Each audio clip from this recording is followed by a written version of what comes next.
I'm in the world, but not of it.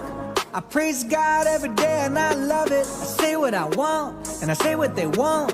I stand for the truth and what's right and they don't. Life is simple, it's no puzzle. Common sense will tell you not to wear a muzzle. Fear no evil, trust no people. When in doubt, shout, I'm a believer. I fear no man, though the world is broken.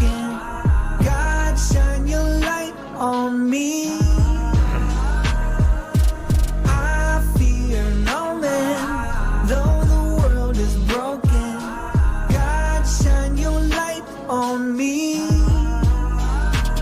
I offend everybody, the left, right, in the middle. Blame my parents because I've been this way since I was little. It used to be normal, now everybody praying to crystals. No wonder why it's so easy for the devil to trick you. They treat you like dogs, hitting muzzles all on your faces, forcing kids to wear them in schools. Doesn't this seem outrageous? They ban Bible scriptures on TikTok. Let's go to Target! Let's go to Target! PlayStation! Let's go to Target!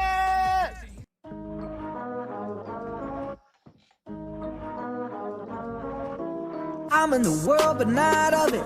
I praise God every day and I love it. I say what I want and I say what they want. I stand for the truth and what's right and they don't. Life is simple, it's no puzzle. Common sense will tell you not to wear a muzzle. Fear no evil, trust no people. When in doubt, shout, I'm a believer. I fear no man, though the world is broken. God, shine your light on me. I fear no man, though the world is broken. God, shine your light on me. I offend everybody, the left, right, in the middle. Blame my parents because I've been this way since I was little. It used to be normal, now everybody praying to crystals. No wonder why it's so easy for the devil to trick you. They treat you like dogs, hitting muzzles all on your faces, forcing kids to wear them in schools. Doesn't this seem outrageous? They ban Bible scriptures on TikTok. Let's go to Target! Let's go to Target! PlayStation! Let's go to Target!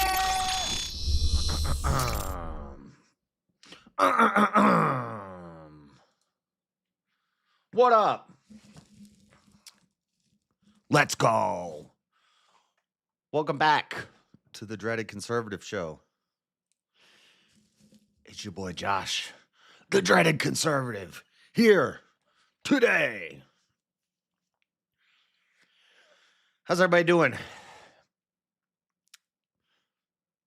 Good? What up, Auntie? Nice shirt, dude. Hey, it's the Hawaiian Christmas shirt. All right, we got a show today. It's been a long weekend. I'm all discombobulated because of the holidays. My sleep's all crazy and out of whack. So, trying to get back on the normal schedule. That's not going to last long because Christmas is coming up. Family trip to Christmas. Krumma. I got my Christmas tree up. I got to get hooks for my balls, pause. So I could put the balls on it. I don't have the dang ornament hooks. Anyway, what do we got today? Not a lot of Trump stuff. DC shooting.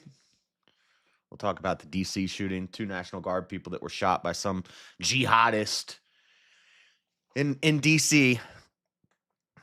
And how they're blaming Trump. If Trump didn't have National Guard in DC, they wouldn't have been shot. That makes sense. Venezuela boat strikes updates. More stuff coming about the boat strikes. Apparently, they bombed a boat, and then they did like a fly around and came back a second time and hit it again just to make sure there were no survivors. And people are flipping out about that. They're not happy about that. And then we got another lady set on fire. This happened like 2 weeks ago, but you know how it takes a little while for these stories to start percolating when it's a crazy black guy with 72 criminal Priors is just out walking around lighting people on fire on the subway. Another one. May need to extend the intro by editing in newer footage. Maybe not. I don't know. Anyway, and then since it's Christmas season, we got Christmas stuff. We could do Christmas around the world, or we can start doing Christmas is not pagan. But basically, every week leading up to Christmas, we'll talk about Christmas stuff. Maybe we could do Christmas around the world today. We can talk about Ron Karanga and Kwanzaa, the guy that tied a woman to a chair and beat her with cords and toasters and stuff, who started a holiday, Kwanzaa, a giant hoax, a giant fake holiday that nobody in Africa celebrates. It's actually just an American holiday set up by an activist who beat women. Ron Karanga, Mulana Karanga. His name's Ron, by the way. Or we could talk about Christmas isn't pagan, something like that. We'll just be we're looking into some Christmas stuff. Christmas ain't pagan. Let's go, Rev. Let's go. Send you a step-by-step breakdown in Discord of what? Step-by-step breakdown of what? An intro? All right. That's the plan. What do you guys think about that? It doesn't matter what you think. That's right. It doesn't matter what you think. Okay. Where are my stories? And we got a bunch of rapid fire news stories, a bunch of random headlines to take a look at over here. All right. Make sure you guys hit the like button on your way in. So, oh wait, I thought we were starting with the DC shooting. Oh, I'm on the wrong thing. Okay. DC shooting. Just a Wikipedia update because this did happen November 26th. Yeah, so it's pretty recently. Two members of the West Virginia National Guard who were participating in the deployment of federal law enforcement and National Guard forces were shot near the Farragut West Metro Station in Washington, D.C., United States, 2 blocks away from the White House. One of the service members died later from her injuries, and the male suspect was critically wounded. He's still in the hospital. Last time I checked this morning, he's still alive, but he's in critical condition. He's not doing so hot. The suspect, let me try to read this name for you. The suspect was later identified as Ramanula Lakanwal. Ramanula Lakanwal. Bagalaka Dirk. Bagalaka Jihad. An Afghan national who had previously received paramilitary instruction under contract with the CIA in Afghanistan. So a CIA asset from Afghanistan moves to America and shoots National Guard members. Shocker. Following the attack, President Donald Trump announced an additional crackdown on the city and requested the deployment of an additional 500 National Guard troops. Trump administration blamed the attack on Biden-era policies, and some Republican politicians called to deport all Islamists. Later in, actually, maybe I should bring that up now instead of in rapid fire, because it is kind of tied to this story. A sect of the Muslim Brotherhood has been deemed a terrorist group. Yeah, I think I have that in rapid fire, not in this folder. So we'll talk about that later, but it is related to this. There's a group of the Muslim Brotherhood. They've been categorized as a terrorist group, like Antifa. We're being infiltrated. Ramen noodle. How you spell that? Dude, Auntie had pumpkin pie flavored ramen noodle. I didn't even know that's a thing. Now I want some. Before the shooting, the deployment of National Guard troops, including the contingent from West Virginia National Guard to Washington, D.C., was part of a broader domestic military mobilization ordered in August 2025 by President Donald Trump. The troops were stationed near Farragut Square, approximately 2 blocks north of the White House, blah, blah, blah. Part of the patrols in downtown Washington. The deployment had been controversial. A federal judge had ruled a week prior that such a deployment was unlawful. The ruling was stayed until December 11th, pending an appeal by the Trump administration. And this is why the left is now saying if Trump hadn't deployed the National Guard there, then they wouldn't have been shot. So this is his fault. This is Trump's fault. It's Trump's fault that some jihadist CIA asset from Afghanistan shot 2 National Guard troops. What do you think? He would have just shot civilians or he could have shot anybody. It's crazy. Chair. What's up, me, myself, and I? November 26th. Wikipedia is just kind of repeating itself. Here's the victims. We can get more information about the victims from BBC here. Let's watch this clip of Trump responding to the situation from BBC. National Guard member dies after shooting in Washington, D.C. I must unfortunately tell you that just seconds before I went on, right now, I heard that Sarah Beckstrom of West Virginia, one of the guardsmen that we're talking about, highly respected, young, magnificent person, started service in June of 2023, outstanding in every way. She's just passed away. She's no longer with us. She's looking down at us right now. Was that it? I guess that's it. One of the 2 members of the National Guard who were shot in Washington, D.C. on Wednesday has died. U.S. President Donald Trump said Sarah Beckstrom, 20. She's only 20. That's sad. 20, National Guard. Probably thinking, National Guard. We're not in like crazy wartime right now. I'll be all right. Get shot on the homeland by a damn jihadist. Ridiculous. Both were shot at close range near Farragut Square in downtown D.C. just after 1400 hours on Wednesday. Police have arrested 1 suspect in the shooting, Ramanullah Lakanwal, a 29-year-old from Afghanistan. U.S. Attorney for Washington, D.C. announced the initial charges of assault against the suspect will be upgraded to murder in the 1st degree. What a mess. Let's see what this is NBC4 Washington, what their reporting is saying on it. Where's my audio? Survive her injuries. The 2nd National Guard member, Staff Sergeant Andrew Wolf, is still in the hospital in critical condition. Tonight, dozens of troops lined up outside the chief medical examiner's office in Southwest D.C. as Beckstrom's body was brought in. News 4's Joseph Olmo. She was supposed to be at home, but she chose to stay and let the other soldiers go home. Damn. Has the latest from MedStar Washington Hospital, where Beckstrom passed away. Amy, good evening. This is the update that people were praying we wouldn't receive. But at around 6:30 this evening, the world learned that a 20-year-old soldier from the West Virginia National Guard, shot just blocks away from the White House, succumbed to her injuries.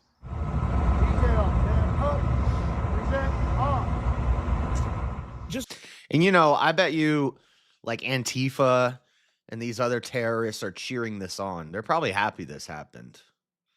There's your lefties who are blaming Trump. Everything's Trump's fault. And then there's going to be the lefties who are celebrating this, just like they celebrate Luigi Mangione, who I don't have any.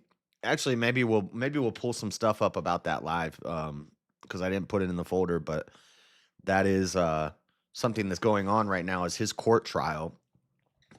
Maybe we'll touch on that a little here in a little bit. Just moments ago, a solemn salute as the remains of Specialist Sarah Beckstrom from the West Virginia National Guard are taken away from the hospital where doctors worked tirelessly trying to save her life. They put their lives on the line for people they don't even know. It was a shooting in broad daylight that also left another National Guard soldier from West Virginia critically wounded, Andrew Wolf, who tonight is still fighting for his life. Both Andrew and Sarah were among the more than 2,000 troops currently in D.C. as part of President Trump's push to boost law enforcement presence in the And what was his name? Let me see if he's if there's any updates on that. National Guard shooting updates. What we know about the vetting and immigration process. So maybe we'll pull that up. Emails detail possible mental health issues of National Guard shooting suspect. Everybody's got mental health issues nowadays. I'm not seeing an update on the second. What was his name? They just said his name. One died, another in critical condition. The suspect, Ramalama Luka Lama, Lakanaka Waka Luka, was identified as an Afghan national who served along U.S. troops in Afghanistan. He was also shot and remains hospitalized. Was it one of them who shot back at him or somebody else? President Donald Trump called the attack an act of terror in an address, and the FBI is investigating the attack as an act of terrorism. West Virginia National Guard members. Oh, wow. A white person was killed, and it might be called a hate crime? Wow. An act of terror? That doesn't happen very often. The West Virginia National Guard, CSIS, says that the right wing does all the violence. Wow, that's reliable. The West Virginia National Guard members were deployed to D.C. as part of Trump's months-long crackdown on the crime in the district. National Guard Sergeant Andrew Wolf. Let me see. Andrew Wolf updates. I'm not seeing anything.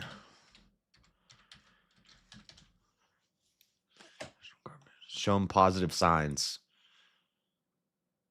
Positive news for Andrew Wolf.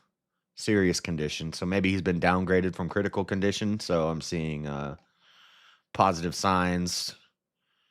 He's critically wounded. USA Today said 2 hours ago. But then I see positive signs from Fox 6 hours ago. Positive signs from The Guardian 1 day ago. Or no. Oh, 2 hours ago from AP. Positive signs. So, you know, it sucks still, but at least that's some good news coming out of it that hopefully he's going to be okay. But this is crazy. It's happening all over the world, the Islamification of the West, which is in their doctrine, by the way. You know, there's nothing you could do that's going to stop that, because that's part of their religion. That's their worldview. That's their faith. They want to take over everything. And they'll kill the infidel and they'll kill the apostate. So, no bueno. How do you say no bueno in Bakalaka Dirk language? No bueno. Cada siente te vas más bonita. You're prettier when you're quiet. Carnita te vas más bonita. Something like that. I don't speak Spanish. He's sedated but reacting to stimuli. Nice. Okay, but is he downgraded from critical to stable condition? What's up, Spoking Spaceman? So that's what's going on with that. I don't need to play this. It's going to be more of the same. I want to pull this up. Look at this guy. Dude, this looks like half the guys I work with. CBS News, what we know about the vetting and immigration process of National Guard shooting suspect Rakalaka Mangalanga Ding Dong.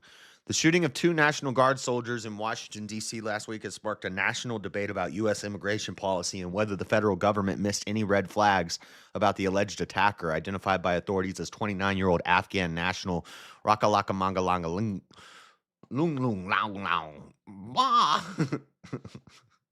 Ha! That's Chinese. That's not Middle Eastern. Brain swelling could get worse before it gets better, so just pray. So it's not a sure thing yet. Yeah. Huh. Yeah, that would suck.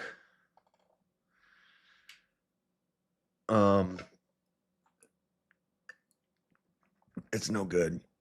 Trump administration cited the attack, which killed one of the soldiers, to further expand its government-wide immigration crackdown. The administration has halted all visa and immigration processing for Afghan nationals. Let's go. Let's avoid that. Let's avoid that sound effect. Ban them. Wow.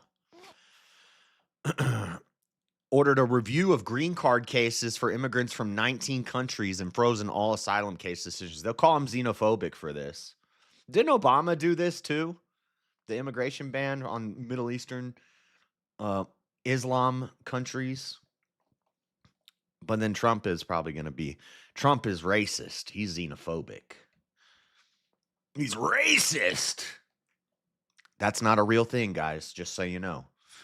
Lockenwall's exact motives remain unclear. Over the weekend, Homeland Security Secretary Kristi Noem suggested he could have radicalized after coming to the U.S. Emails obtained by CBS News also indicate that Lockenwall's mental health deteriorated in recent years and that he became isolated and detached from his family. No, they should have left him in Afghanistan then. And then he wouldn't have to be so far away from his family. Trump administration officials have blamed the Biden administration. Always the finger pointing, always the political finger pointing. But you know what? I'm with it. If Trump wants to point fingers at Biden, I'm okay with it. Because at least Trump's not calling him a racist. He's saying, look, your policies, this is what happens. I told you. We've got to fix it. Frankly, we've got to do it quickly. Powerfully. Trump administration, I already read that. U.S. in 2021, why critics of President Trump have faulted his government for approving his asylum case earlier this year.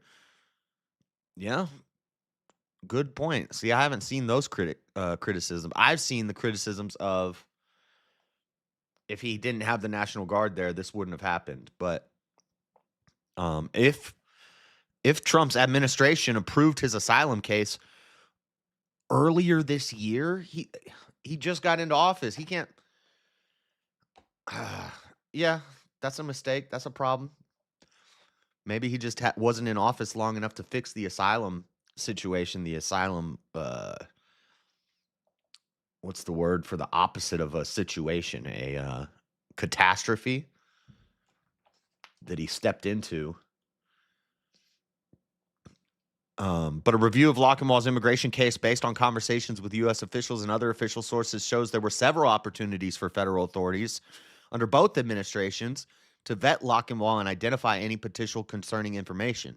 This is what we know about the immigration process Lockenwall underwent to enter the U.S. and try to remain here permanently.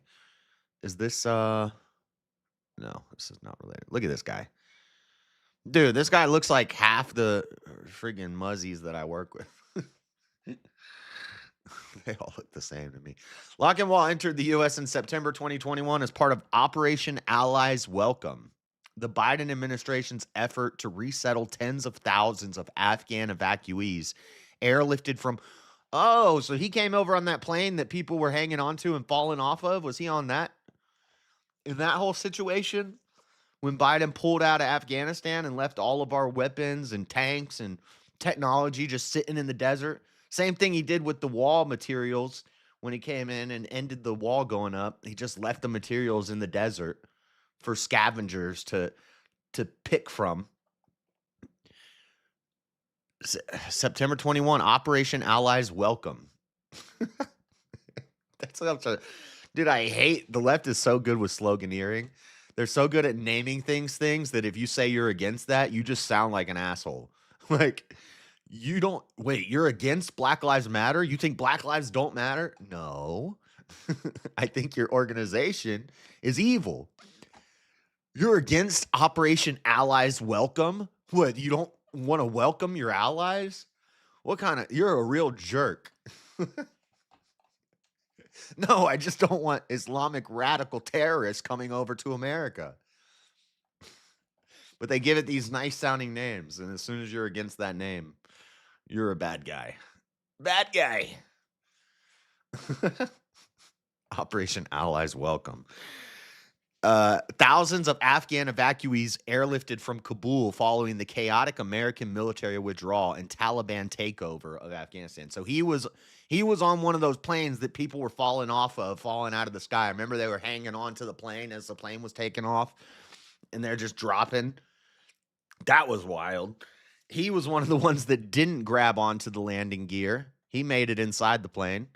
You know, so much for women and children first. This guy pushed his way on board the plane. Awesome. Wow. U.S. officials familiar with this case told CBS News that Lochinwall was granted humanitarian parole. Humanitarian parole. Sounds like some commie. Where is it? It's humanitarian parole. No offense, but it sounds like some fucking commie gobbledygook. Where was I? Government statistics show parole was offered to more than 77,000 evacuees so they could live and work in the country legally for 2-year increments. Parole was designed to be a stopgap measure while the evacuees applied for permanent forms of legal status, such as asylum or special immigrant visas for those who assisted the American war effort. All Afghan evacuees were supposed to undergo an initial round of vetting at military bases in Italy, Germany, Qatar, Spain, and the United Arab Emirates before being allowed to enter the U.S. Those who raised security concerns were sent to Kosovo. After arriving in the U.S., many evacuees were housed in American military bases in several states before settling in communities throughout the country. At the time, Republican lawmakers in Congress raised concerns about the vetting process undertaken by the Biden administration during the Afghan resettlement effort. A 2022 report of the Department of Homeland Security Office of Inspector General said the screening process encountered several obstacles and that some federal officials did not always have critical data to properly vet the evacuees. Shocker. December 2024, he requests asylum. So this is under Trump, I'm guessing December 2020. So 2 months into Trump's presidency, we got potential terrorists applying for asylum. And, you know, I'm sure Trump had a lot on his plate. This was when he was signing multiple bills every week. And he did pretty much stop illegal border crossings. Almost all but stopped. And this guy slipped through the cracks. An asylum case. Flew over on a plane from Afghanistan from Biden's horrible ending of the Afghanistan conflict. Shocker. And now he's out here shooting National Guards members. Now he's in jail. Now he's going to be in jail. And then, if he ever gets out of jail, he'll have a hold and we'll deport him. At least that's what should happen. You want your due process? You got it. You want due process? You got it. When you shoot a National Guards person, yeah, you can serve time in an American prison 20 years, 25 years, 30 years, and then you can get released and we'll deport you to Afghanistan. That's still under Biden. Trump didn't take office until January 2025. Oh, yeah, that's true. The election happens in November. He's not inaugurated until January 6th, 2025. So that is still under Biden. What the heck? Yeah. So why is CBS, dude, see, the media's gaslighting me. The media tricked me. That's true. December is still Biden's administration. They had to get their last little bit in before Trump came into office. They let, I'm sure, December, right before January, right before Trump comes in, they let in as many as they could. Flood them. Bring in the terrorists.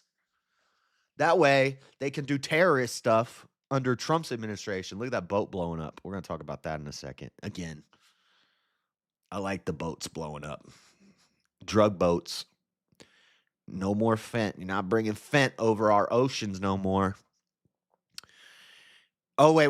So he was granted. Here you go, Jeremy. He was granted asylum in April of 2025. So he applied in December 2024, which would be Biden's administration, but his asylum was granted in April of 2025. So again, it still comes down to the same thing. He slipped through the cracks. He's snuggled his way into a crack right before Biden left office, and then he just kind of fell through the said crack under Trump's administration. So USCIS approved Lochinwall's asylum application in April 2025, granting him and any derivative immediate relatives. So he got brothers. He got some brothers and some cousins and some wives who are also cousins, all living here probably. I wonder how many of them there are. I wonder how many kids they've had since the asylum was granted. They've had like 28 kids, everybody related. Asylee status, U.S. officials told CBS News, while a grant of asylum is a determination that the applicant meets the legal definition of a refugee, in the next safest country over, there's not a safer country in between Afghanistan and the United States. It does not immediately bestow permanent legal status to the beneficiary. Asylees have to submit another application and request a green card or lawful permanent resident status, which they can receive no sooner than 1 year after the grant of asylum. He won't be getting that. He's going to get asylum in an American prison. 2 U.S. officials told CBS News that Lochinwall filed that application, known as an adjustment of status request, and that it was pending at the time of the attack. Okay, so he had his asylum granted in 2025, and then he applied for the next level, which is the green card, and he had to wait a year for that, and he'd be getting a different kind of asylum. He ain't getting a green card. He's getting a dang DOC number. U.S. law allows the government to terminate someone's asylum status in certain circumstances, including when asylees commit serious crimes or fraud. DHS official told CBS News that the process requires USCIS to notify the asylee of the intent to terminate the status, blah, blah, blah. Blah, blah, blah. Well, that's exciting. There's Lochinwall. Lock him up. Not so much Lochinwall. We're going to start calling you Lock him up. Whatever. That's crazy. Well, Judy, Lori. That's crazy. Anyway, I don't have anything else on that. Let's move on. Boat updates. We talked about the boat bombings a couple weeks ago. And now this is the newest hoax, other than the constant hoax of the Epstein files. This is the newest hoax. Trump's a bad guy because he's blowing up drug boats in the Gulf of America. Shout out Gulf of America, by the way. U.S. lawmakers demand answers over Hegseth Venezuela boat strike claim. So the story is, this is Trump. Trump is telling Maduro to relinquish power. People are saying, "Oh, it's a regime change. Regime change bad. Don't do regime changes." I don't know why that's necessarily a bad thing. Could be a bad thing. Not necessarily a bad thing. But the big deal is that they bombed a boat and then they did a fly around and they waited and then they hit it again to make sure they got all the survivors. And people are not happy about that. Would you rather they swam and just get eaten by sharks? I'd rather it happen quick rather than just die of exposure in the ocean and slowly get picked apart by dang sharks. BBC, U.S. lawmakers are pressing the Trump administration for answers about military strikes on suspected Venezuelan drug boats after a report alleged that a follow-up strike was ordered to kill survivors of an initial attack. I mean, I ain't mad at it. Republican-led committees overseeing the Pentagon have vowed to conduct vigorous oversight into the U.S. boat strikes in the Caribbean. Caribbean. Pirates of the Caribbean, Royal Caribbean. Which one is it? Make up your mind, word. What is it? 1 for Caribbean, 2 for Caribbean. What say you, chat? I say U.S. boat strikes in the Caribbean. Following the report, on Friday, the Washington Post reported that a U.S. strike on a boat on 2nd of September left 2 survivors, but that a second attack was carried out to comply with Defense Secretary Pete Hegseth's order to kill everybody on board, raising fresh legality questions. Hegseth decried the report as fake news. Fake news. On Sunday, U.S. President Donald Trump said he believed his defense secretary 100%. In recent weeks, he probably put an emoji, a 100 emoji. In recent weeks, the U.S. has expanded its military presence in the Caribbean and carried out a series of lethal strikes on suspected drug smuggling boats in international waters off Venezuela and Colombia as part of what it calls, is that the Gulf of America? Where is Venezuela? It's down south somewhere. As part of what it calls an anti-narcotics operation. More than 80 people have been killed since early September. The Trump administration says it is acting in self-defense by destroying boats carrying illicit drugs to the U.S. In its report on Friday, which has not been verified by the BBC, the Washington Post wrote that Secretary Hegseth gave a spoken directive to kill everybody on board one such vessel. And a special operations commander overseeing the operation ordered a second strike to comply with Hegseth's instructions. That hasn't been verified yet. So even if it is verified, I don't care. I ain't mad at it. Look at their advertising me shirts. They're like, oh, we see that you like fancy shirts. Here's some pictures of shirts. In its report on Friday, I already read that, the Trump administration has sought to justify its operations in the Caribbean by saying it is a non-international armed conflict with the alleged drug traffickers. Sharks like fresh meat. Yeah. Well, I hope they're down for some ethnic food. I mean, the sharks still get food. There's going to be remaining pieces.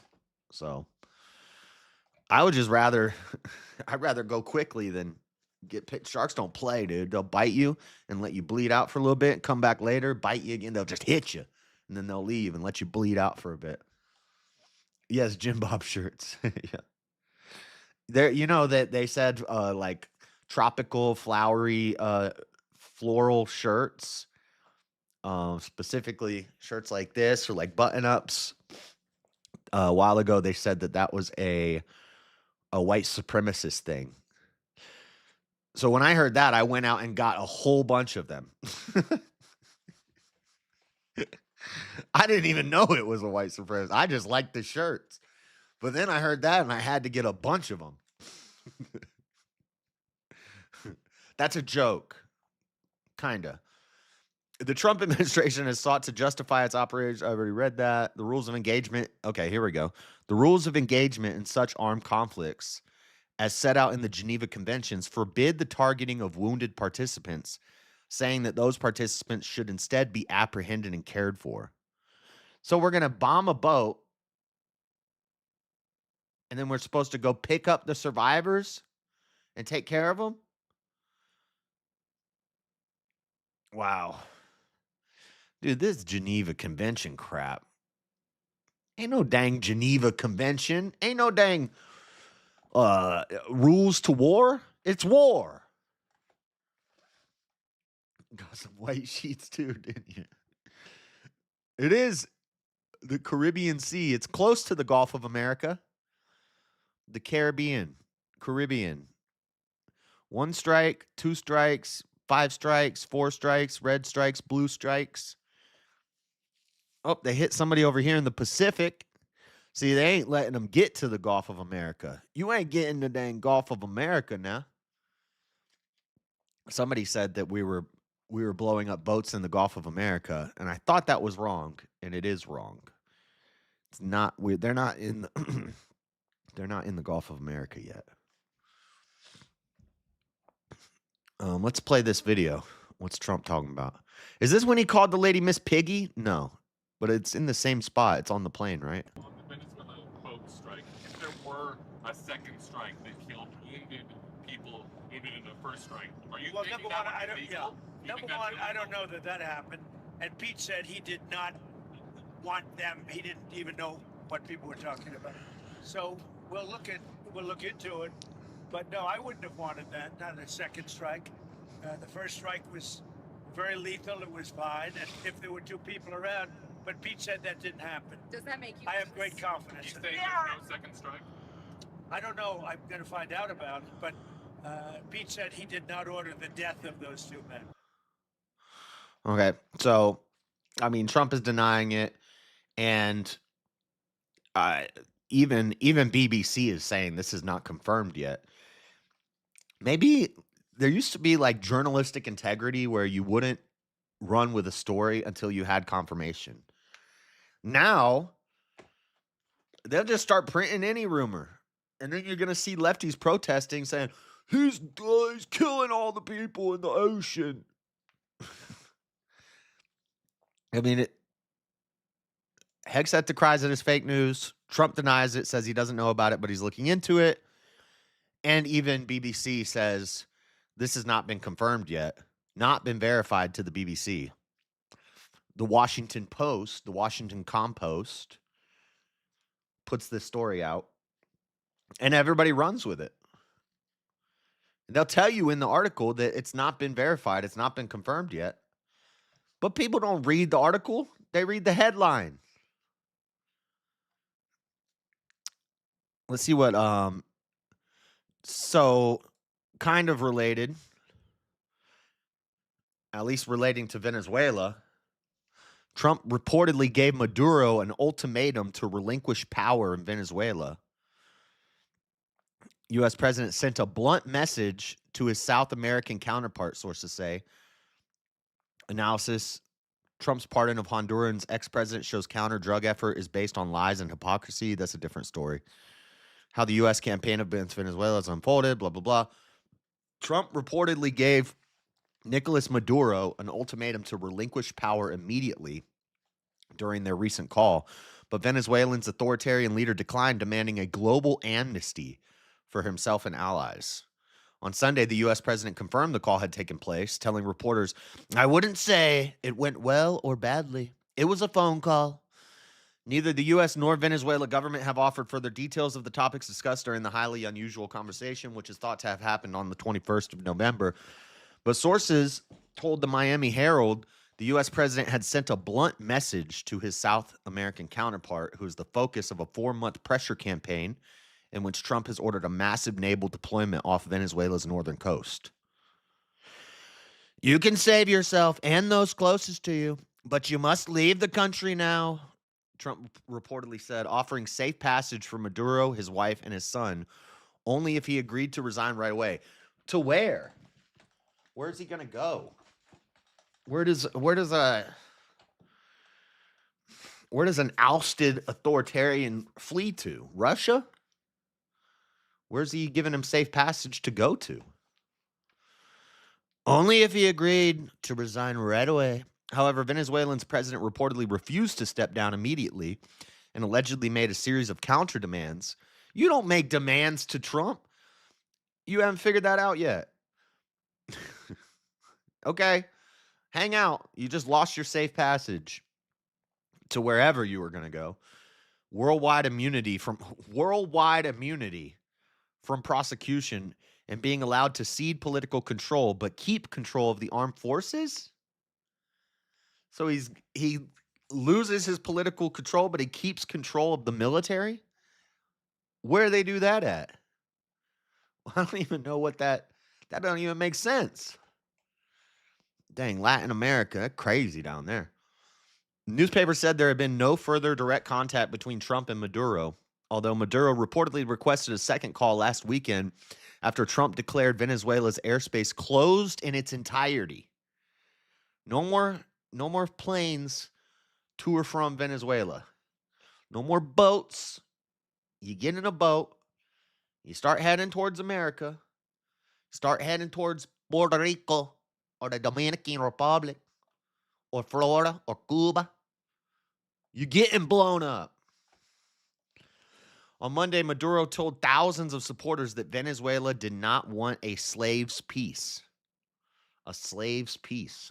I don't know what that means. We want peace, but peace with sovereignty, equality, freedom. Gay. We do not want a slave's peace, nor the peace of colonies. Dude, you need some dang colonizer action. Maduro said at a rally in Caracas. Somebody more well-traveled than me probably knows how to say that place correctly. Despite the leaked claim that Trump had given Maduro an ultimatum, many observers are skeptical the U.S. president intends to back his threats up with large-scale military action. Maduro and most of his cohorts view the U.S. military threats as a bluff. It doesn't look like a bluff when you start seeing your boats exploding. A source with regular contact with top Venezuelan officials told the Wall Street Journal last night. Speaking of boats exploding, we're learning new details about one of those deadly. This video has a nice little collage that they put together of all the boats. Let's see it. U.S. strikes on alleged drug boats in the Caribbean. Also, this guy looks like AI. CNN. I don't think this is a real person. This is AI. Am I right? It looks uncanny valley. He doesn't look like a real person. And the U.S. military carried out a follow-up strike on September 2nd after becoming aware of survivors in the water. The sources tell us that prior to the strike, Secretary of Defense Pete Hegseth had ordered the military to ensure everyone on board was killed. People briefed on the, quote, double tap strike say they're concerned that it could violate the law of armed conflict, which prohibits the execution of an enemy combatant who is taken out of the fight due to injury or surrender. Here you go. Watch, all these boats are just going to start going boom, boom, boom, boom. Since September, as you're seeing on your screen here, the U.S. military has carried out at least 21 known strikes on suspected drug trafficking boats, killing at least 83 people. Officials have also acknowledged, though, not knowing the identities of everyone on board before they are struck. And this development comes as President Trump says the U.S. military will soon begin land strikes on alleged drug trafficking networks in Venezuela. I want to bring in Beth Stanner, a CNN. Okay, we're not going to watch all of this because we do have a longer video now. I think this is going to be... On September 2nd. This is 14 minutes. The real reason Trump is blowing up boats. So I don't know what sort of... This is from Search Party. They got almost 1 million subscribers. Probably going to be some copyrighted music. So make sure you send super chats. The dono bar is a big dono bar. There's no end to it. It's just whenever we hit it, we hit it. Is the new car fund goal. I match every dollar. That's the goal. A new whip. It'll take as long as it takes to fill it. But instead of setting like a weekly goal or a daily goal or anything like that, I just put whatever I'm saving up for. And we'll see how long it takes. But anyway, since we'll probably get demonetized because of the music in this video, but this could be Trump is walking into another forever war. I'm assuming this is like a hit piece. I'm assuming this is going to be a negative. So let's see what they're saying. The real reason Trump is blowing up boats is because that's where the real Epstein files are, on Venezuelan boats. I know that's true because a libtard told me so. Yeah. Yep, very likely. Well, we need a Epstein file countdown clock because there's what?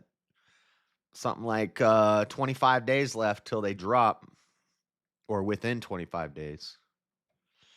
In the Caribbean Sea, a U.S. military drone found what it was looking for, a 12-meter-long wooden boat. They're commonly used here by fishermen and also drug traffickers. Typically, and also drug traffickers. Shouldn't that be the primary thing? We're not looking for fishermen. We're looking for the drug traffickers. The U.S. would stop and search the boat to find out which, but this time... Dude, it's like they don't think that we have freaking satellites and technologies that we can watch what's going on to these boats.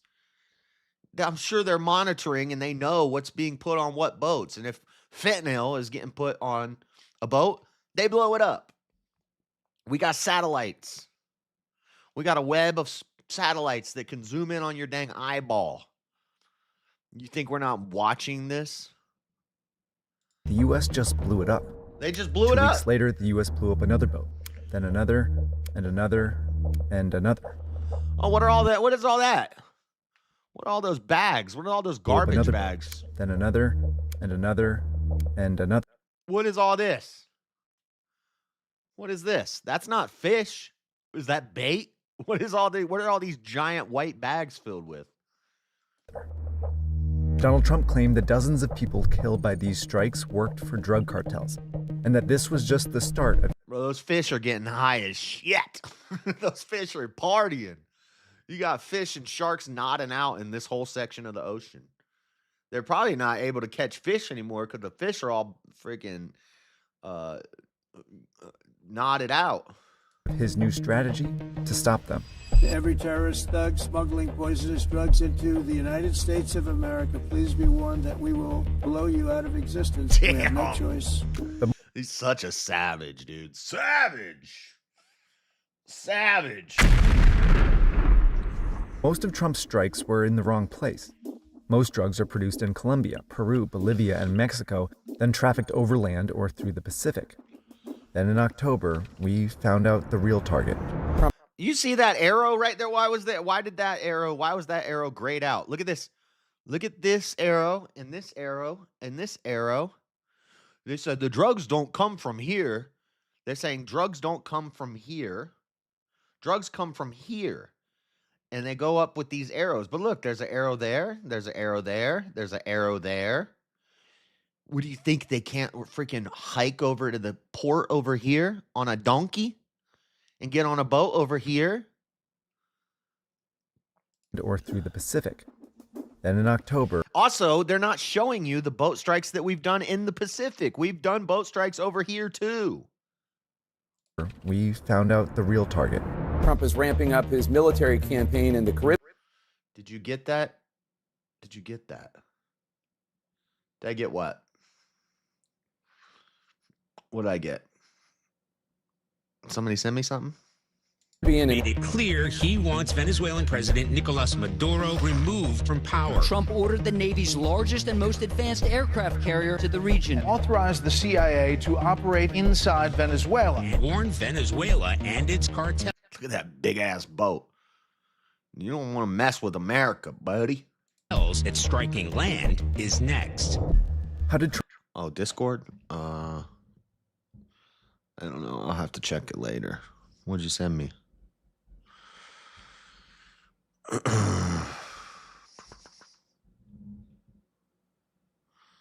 Oh, you're showing me how to make hooks with paper clips, but I don't have paper clips either.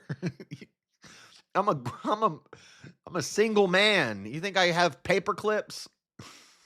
I don't have paper clips. Any paper clips I have are used to scrape weed pipes. That's a joke. I don't do that anymore. Often. That's a joke. Trump turn a war on drug cartels into a potential war with Venezuela? This is not stretching the envelope. This is tearing the envelope apart. Where could he take that war next? It seems like a recipe for a war that could go on forever.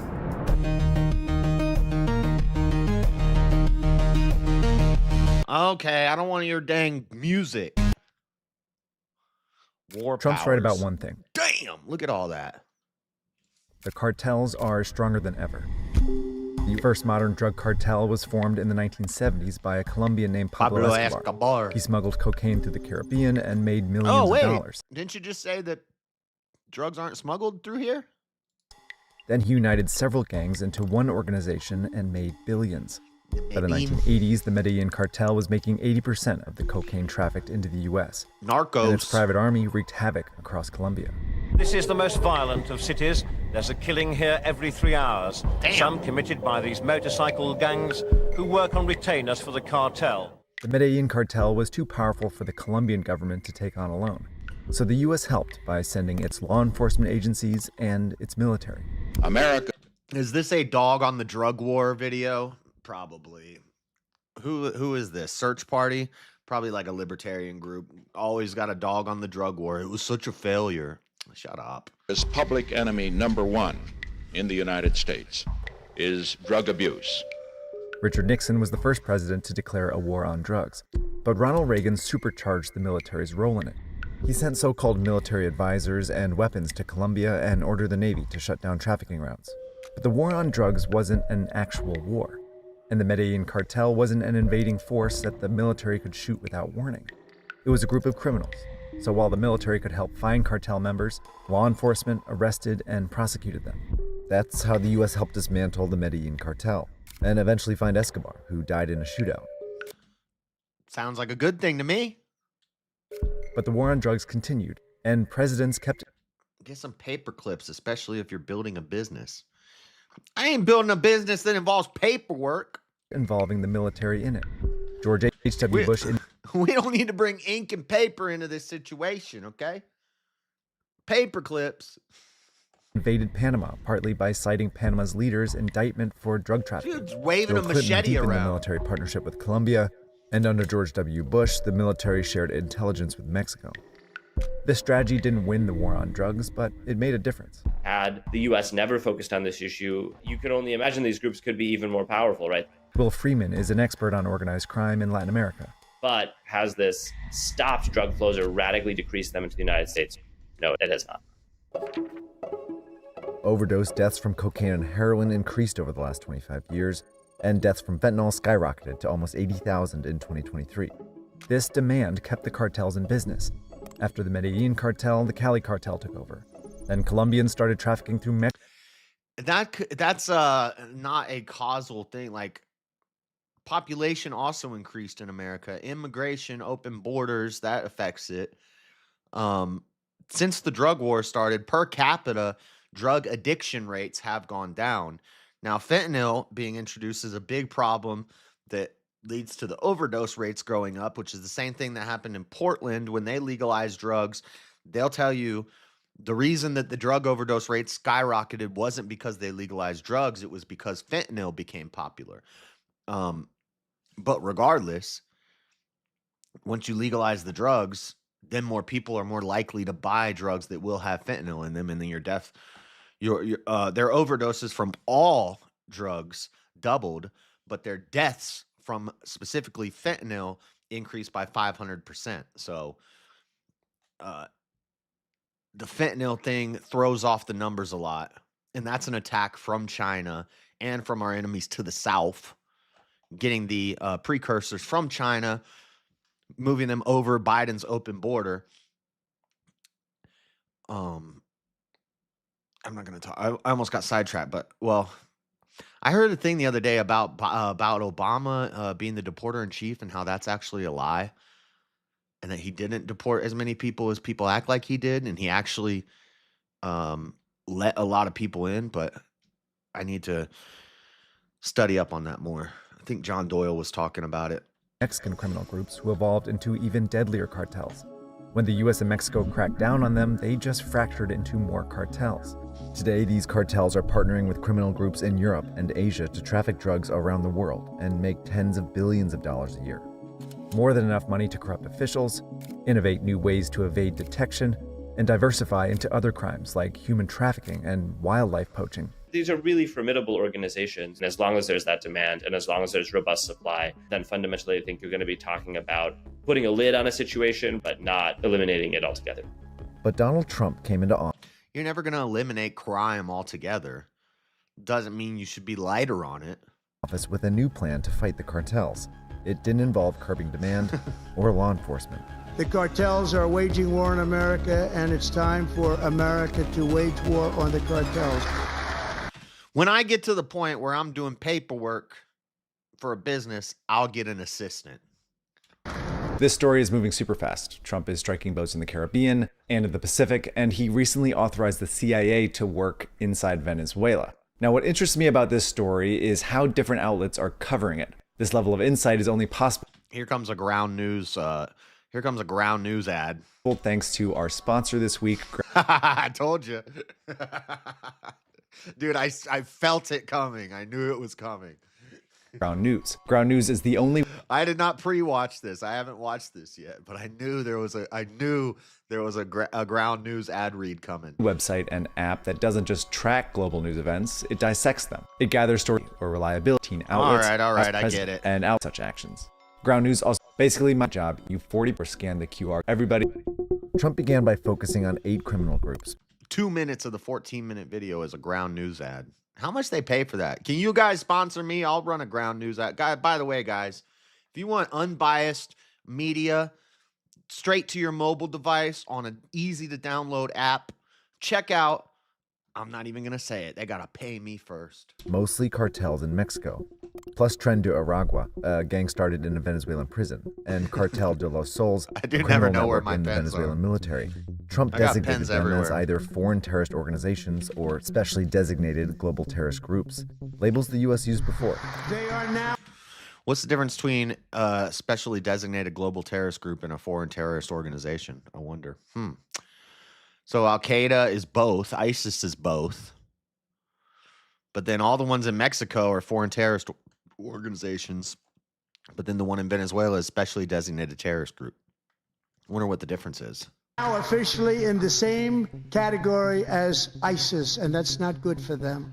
But these labels didn't have anything to do with the military.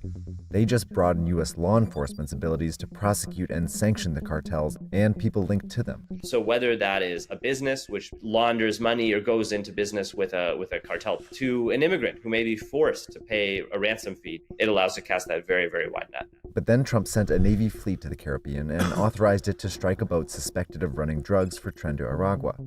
He then wrote to Congress that the people killed were unlawful combatants in an armed conflict, and that the strikes were in self-defense. In other words, because drugs are killing Americans, and those drugs are trafficked in by cartels, Trump wanted to view the cartels as combatants in a war and use military force against them. Trump wanted to turn the war on drugs into an actual legal war. But can he do that? I don't care what that guy says. Under the Constitution, only Congress can declare war, which it didn't. Nor did Congress pass what's called an authorization of military force. If anything, Trump seems to be claiming his power under the Constitution's Article 2, which names him the Commander-in-Chief of the Armed Forces. It's how Obama, Trump in his first term, and Biden justified some military operations. It's an already dubious legal argument that Trump is stretching even further, because who the military kills matters too.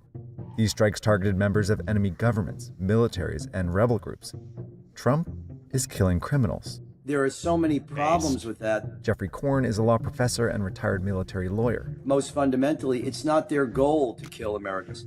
The U.S. considers Al-Qaeda and ISIS to be enemy combatants because They're bringing fentanyl by the boatload, and it kills people. What do you mean it's not their goal to kill people? Oh, it's just their goal to get them addicted to drugs and strung out and nodding out on Skid Row? And a lot of these people that die from fentanyl overdoses aren't even opiate junkies. They're getting cocaine or meth. You know, they're trying to get a little coke for a night on the town and ends up having fentanyl in it. They have no tolerance to opiates. They snort what they think is a line of up powder, and they end up dead. No bueno. launched attacks to kill Americans, and because they commanded their members to do it. Think of Farouk Abdab-Muttalib, the underwear bomber. He boarded a plane in... Farouk Abdab-Muttalib? The underwear bomber. What the... First picture of Terror Fiend's bomb. Look at his shit-stained underwear with a bomb and a gooch. What is this story? I don't remember this story. Oh, in London. He tried to blow up a plane in London. He had a bomb in his gooch and some dirty, nasty undies. In London and tried to blow it up because he was obeying orders from Al-Qaeda leadership. The question now is whether Tren de Aragua commanding people to traffic lethal drugs to the U.S. makes them combatants too. This is not an evolution of that concept. If you're selling drugs, you want your customer to live, not die. Trump also hasn't released any evidence that these people were working for Tren de Aragua. What is on that boat? This strike reportedly killed a fisherman. We're killing people, and we don't know who they are, but the truth is, unless and until Congress were to contest... I don't like when they pretend like we don't have intel.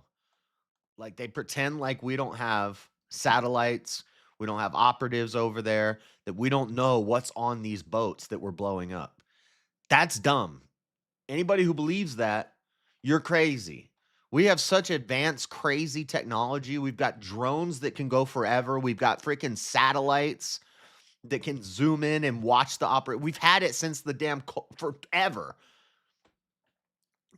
For 20 years, we've had satellites that could zoom in on your dang eyeball. You think now we don't have even crazier technology that we can't monitor and see what's going on these boats? Don't believe that. No. We know what boats we're blowing up. They're not just picking random boats in the ocean and blowing them up. Sure, they tracked these boats from their point of origin. They know what was loaded onto them. They're following the guys who are loading the boats onto them. These are terrorists. We're watching them. We're watching you. People will complain about surveillance and like the Patriot Act and all the surveillance that we do on our own people. And yet they think that we're not monitoring terrorist groups all over the world. We're just guessing. We're taking shots in the dark at random boats. No, shut up. That's dumb. This claim of war power, the president is going to run with it. And Congress isn't contesting it. When a measure came up to bar Trump from striking more boats, Republicans blocked it. So even though Congress hasn't authorized Trump's actions, they've also decided not to stop him. Isn't that essentially authorization? If they're not going to stop him, they're letting him do it. In October, Trump deployed more warships, fighter jets, drones, a submarine, and some 10,000 troops to the region, and authorized the military to strike more boats. But then, Trump went a step even further by claiming that Tren de Aragua is controlled by Venezuela's dictator, Nicolas Maduro. Probably. U.S. spy agents. Now we got Stranger Things music's playing. Agencies assess that while Maduro may tolerate the gang, he does not control it. But by linking him to Tren de Aragua, Trump is claiming the power to use military force in Venezuela. When a country is unable or unwilling to prevent its territory from being used by non-state enemies, then we assert the right to act. That's how we went into Pakistan to kill Osama bin. Yeah, Auntie. We're tracking all of these people's every movement. They've been tracking everybody ever since we started carrying around GPS trackers in our pockets with cameras and recording devices. Everybody, including the terrorists, specifically the terrorists. Bin Laden. That could very quickly escalate into a conflict with Venezuela. But why would Trump want to do that? Un destructor mande sus soldados expertos en misiles a asaltar barcos. Assault tuna boats. Yeah, I'm going to listen to Maduro crying about we're blowing up tuna boats. Come on, dude. Los atuneros estaban buscando un incidente militar. Venezuela has suffered under Maduro. Right after he took power, the country's economy fell apart. Oh, crime shocker. increased and millions fled every year, but Maduro remains in power. He survives by stealing elections and oh man, our military that can snipe flies off a squirrel's face obviously can't know if a boat is cartel or not. I know, we can shoot lasers from space at a fly. Yeah. But we don't know what's on those boats. It's a tuna boat. Maduro said so. He has no reason to lie to us. Thank you for the super chat, Elder Lion. Let's go. Corrupting the military and elites for their loyalty. All reasons why Trump may want Maduro gone, but not the only reasons. Trump also blames Maduro for the thousands of Venezuelan migrants in the U.S. and may be pressuring Maduro into letting him send some back.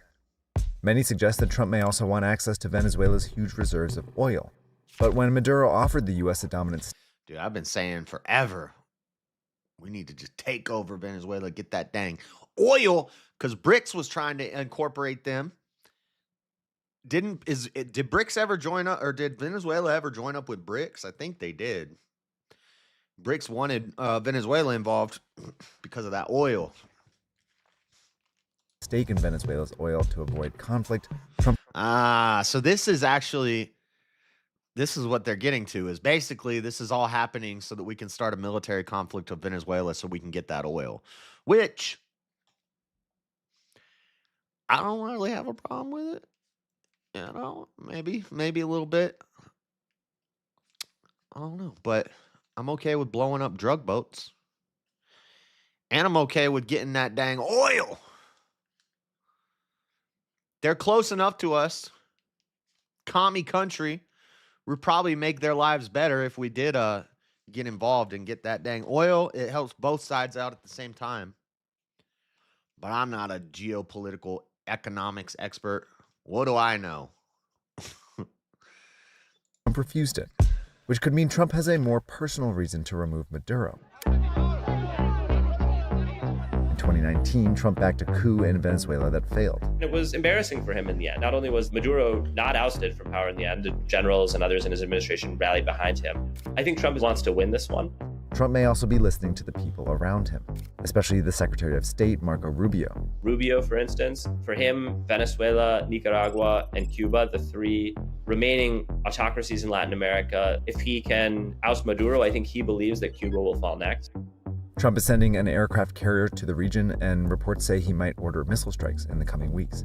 But anything short of a land invasion isn't likely to topple Maduro. This is a regime that fully controls its own military at the highest levels, has very sophisticated systems of espionage and control within that military, and I don't see him being willing to sacrifice U.S. lives, especially as a president who campaigned on an end to forever wars.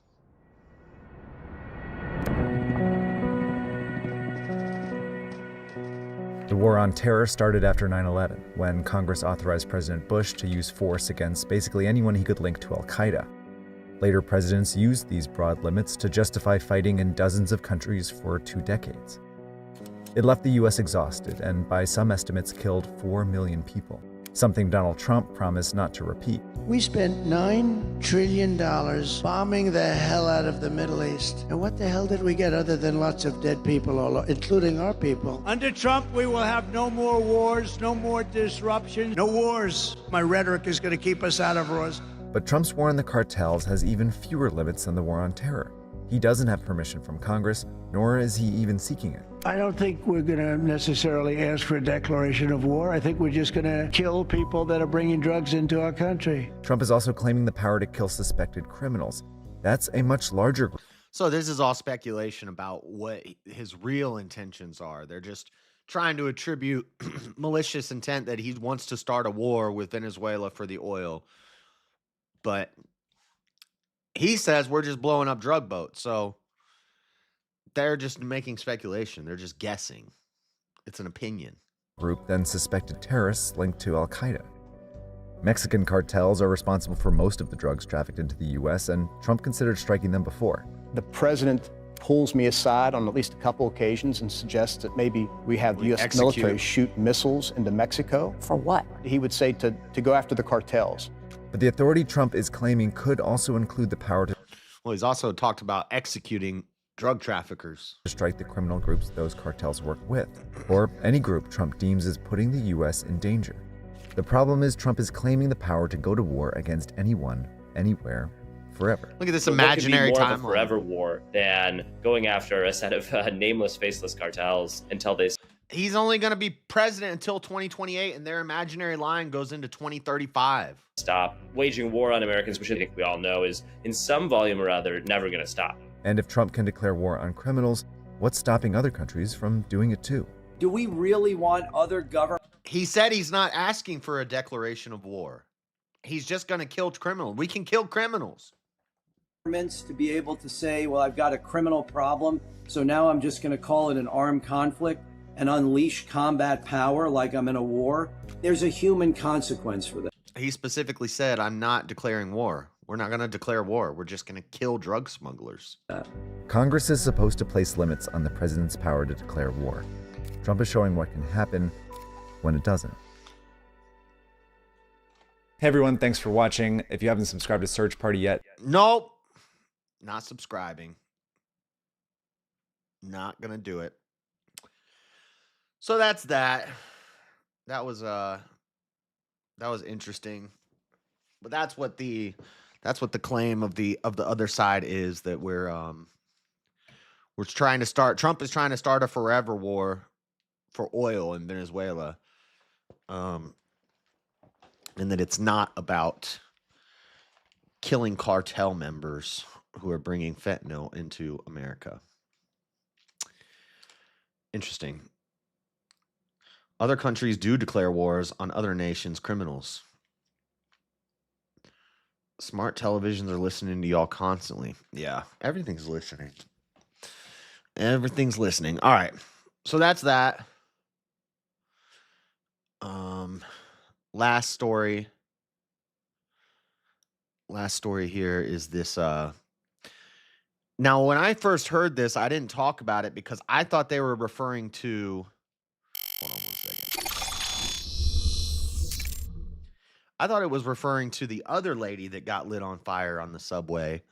When was that? Earlier this year or sometime last year?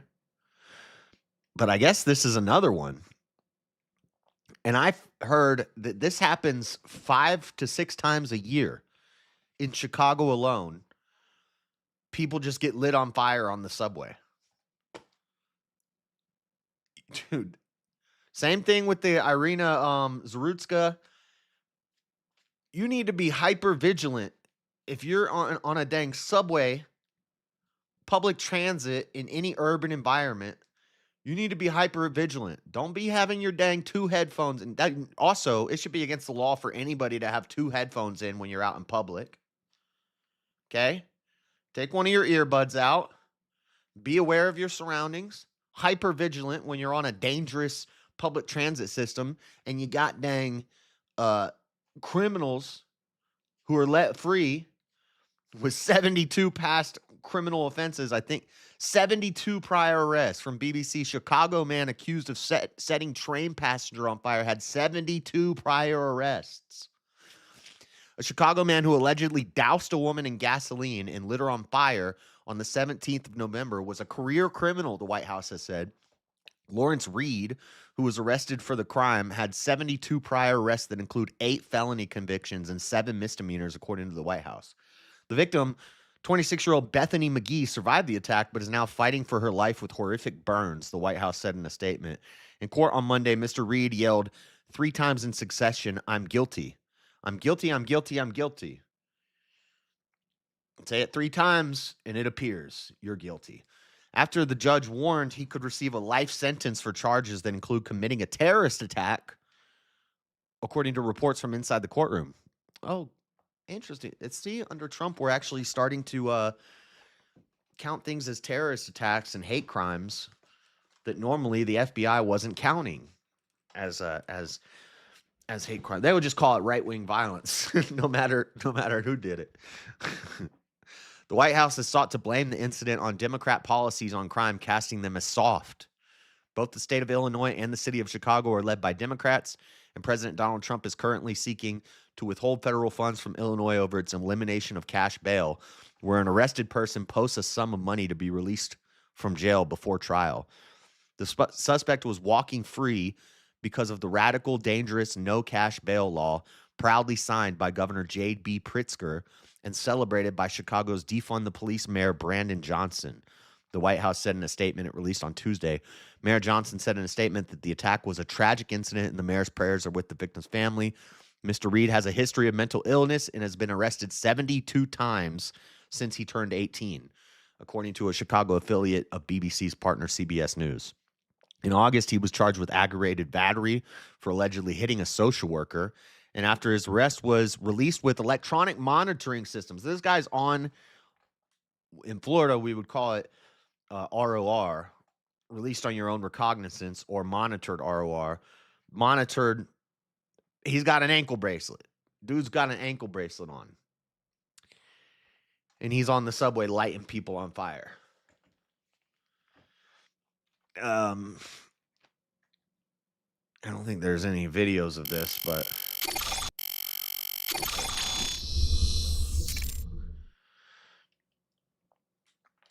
Is he in the picture? I can't really tell what's going on in the picture. Let's watch this. Prince Reed, who was previously arrested 72 times and was on electronic monitoring for a separate crime, was charged with the attack.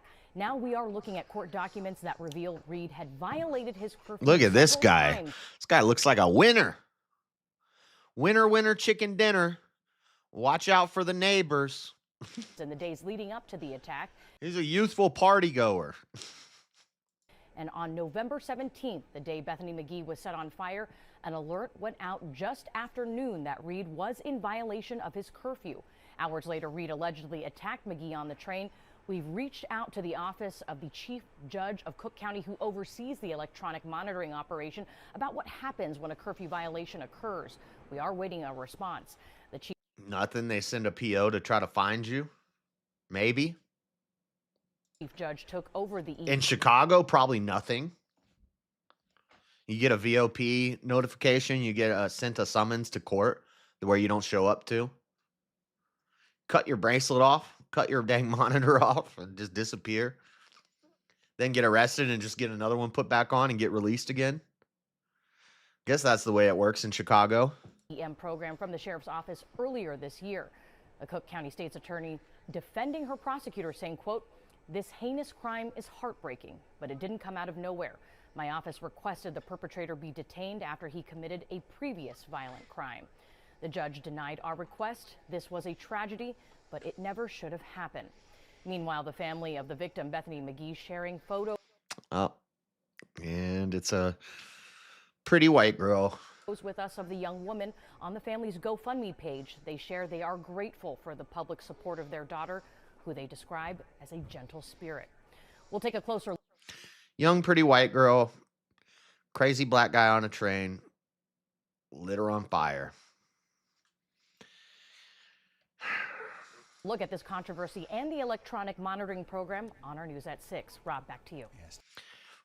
I gotta play. Where is it? I gotta play this. We always gotta, I gotta remind people about this. Where is it?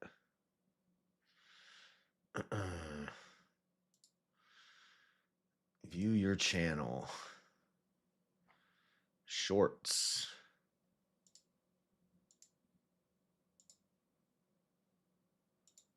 This is you. You like being a sinner. You like hanging out with the sinners. You like thinking about being a sinner. Go What is ahead. playing? Sinners. You all go to hell. I don't know why that wrong short started playing. This is you. This motherfucker. Why is it doing this? This motherfucker. What the heck is happening? It wasn't a thing that. Oh my God, I'm trying to play a short from my channel and it keeps playing the wrong thing. This is you. This motherfucker. I don't know why it's not playing. I don't know why it keeps doing that. It won't play it. What the heck?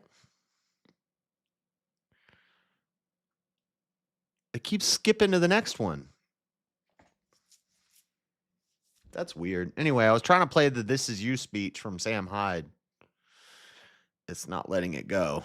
But anyway, can't do that. It's not working for some reason. It keeps skipping to the next short.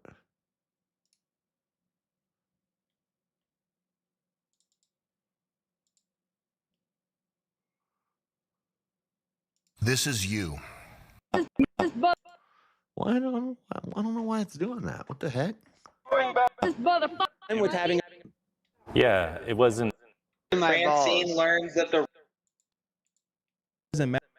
This is you. Now what? This is you. This is your sister, your wife, your daughter. But this right here is you. This is your sister, your wife, your daughter. This is you. This is your sister, your wife, your daughter. But this is you. And this is their reaction when you are killed. This is the joy they feel when your sister is raped, when your children are castrated, brainwashed to hate you. This is their ecstasy when the floor of the subway car is awash in your blood. This is you. Make no mistake, that is a symbol that is you. But this won't last long. They can't help themselves because they're so ugly and so low that the only joy they can experience, the only good that they can envision is to take something beautiful or innocent down to their level. And when they can't do it, the next best thing is blood. This is you. Dang. Yeah, so. And it's not gonna, I don't know if it's gonna get any better. I mean, he's doing what he can to fix the crime, but with these corrupt judges and corrupt DAs who just release criminals, flood the cities with, but hey, throw more money at the problem. That'll fix it. Maybe if we give them more social programs, that'll help the problem, right? No, it won't. Anyway, that's it for the main story news.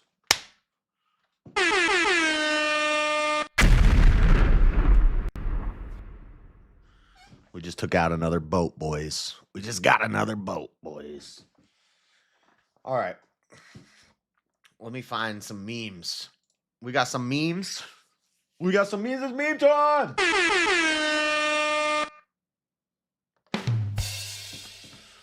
Where are my memes? Make sure I don't have any of my screenshots of my bills being paid in here. Okay. Uno momento. I need to go to studio mode. And then I gotta go here. Go here. Hit this. Okay.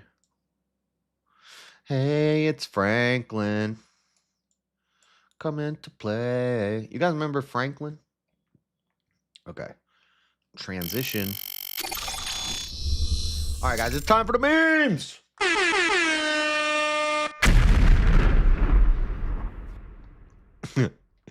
Oh my God, Pete Hegseth and Trump administration have not one fuck to give. For your Christmas wish list, from Pete Hegseth posted this. Franklin targets narco terrorists. Classic Franklin story. Hey, it's Franklin. Look at Franklin shooting a rocket off a day. What are all these packages on the boats? They're just fishermen. How come they have AR-15? How come they have AKs instead of fishing poles? That's odd. Next.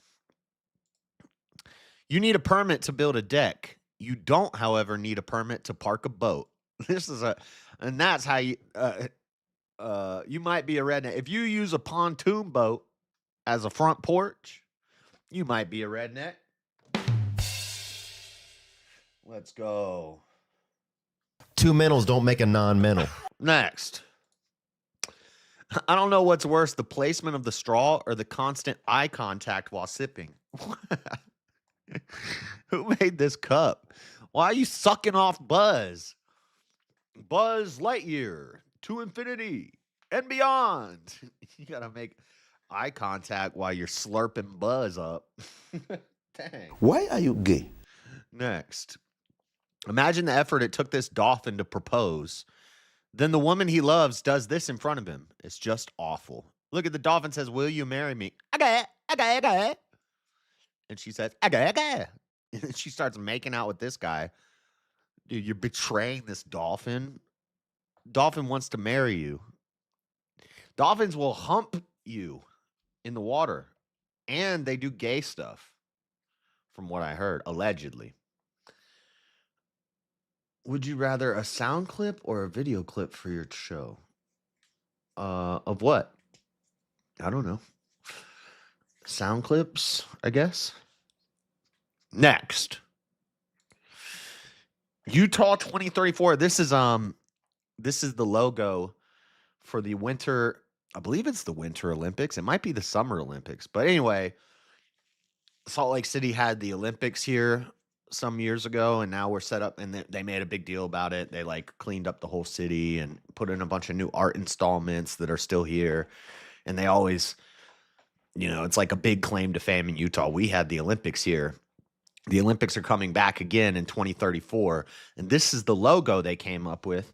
And a lot of people are like, what is that type font? What is that font? What is that?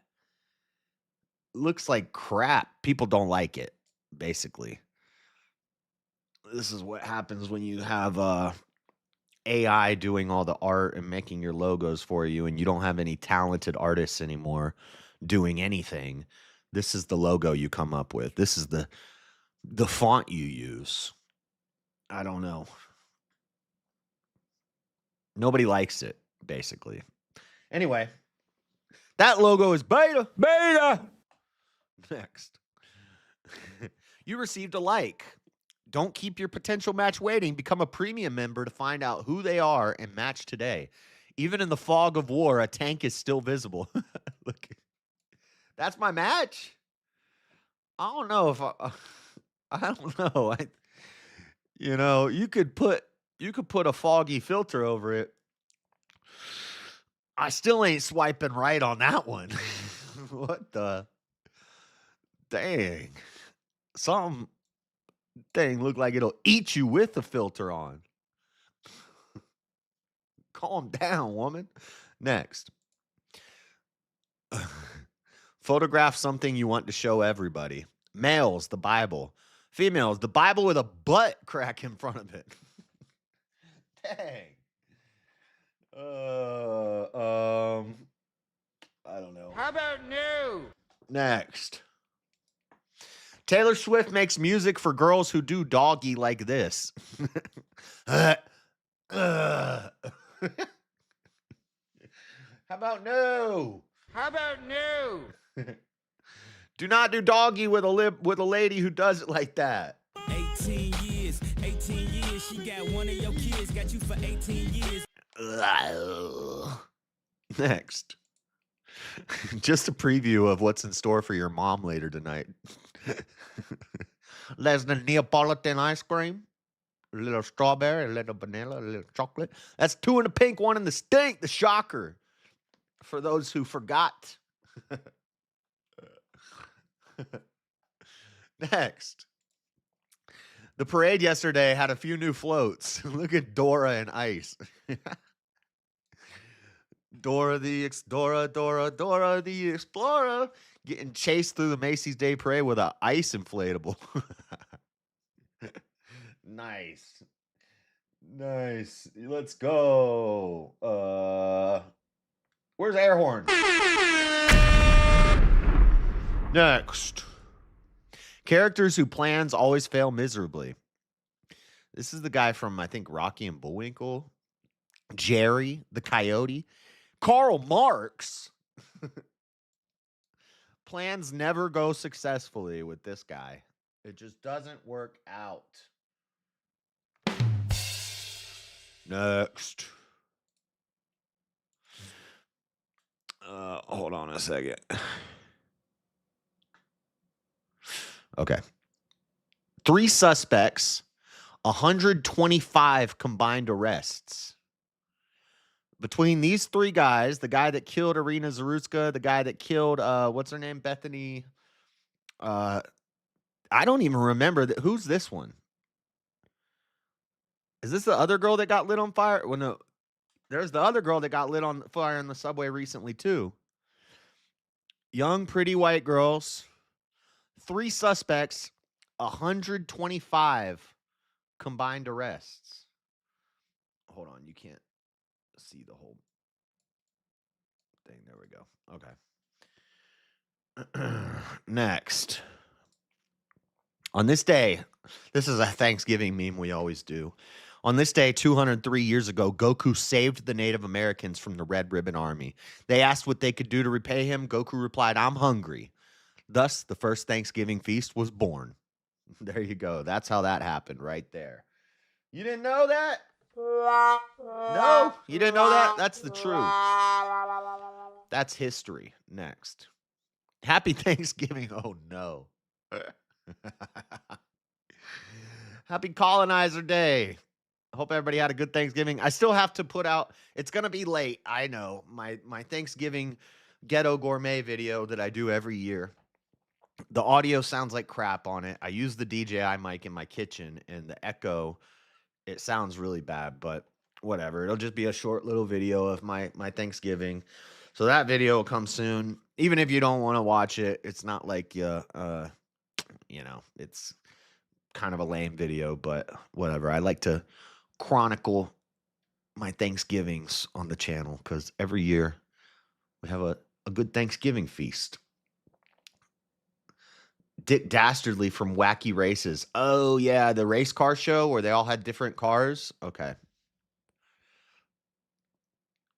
Insane Wheels. Insane Wheels. That's Mike Ball, right? What up? Next. A transgender child is like a vegan cat. We all know who made that decision, and it wasn't the kid or the cat.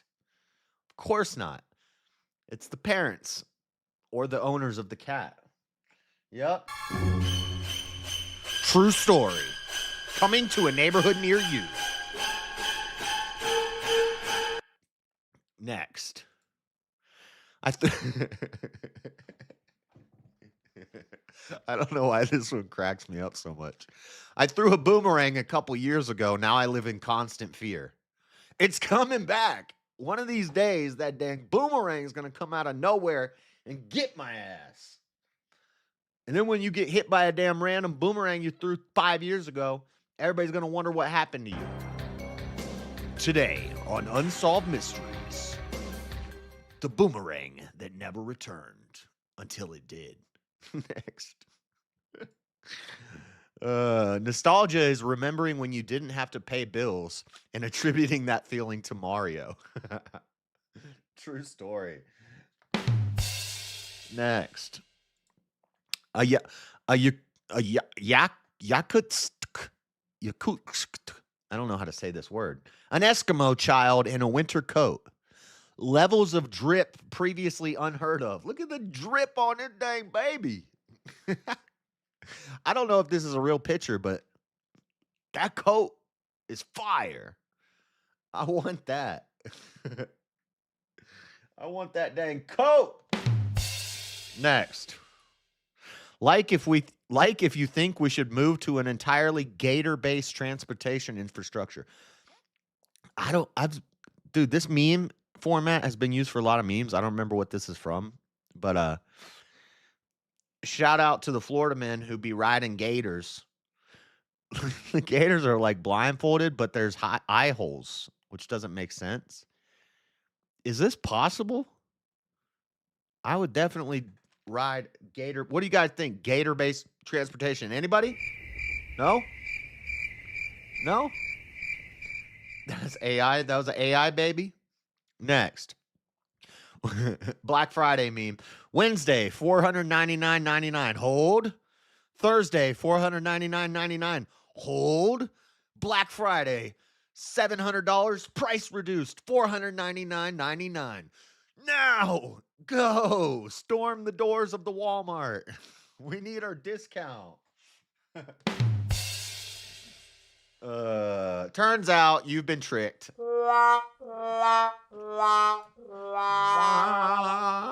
Next.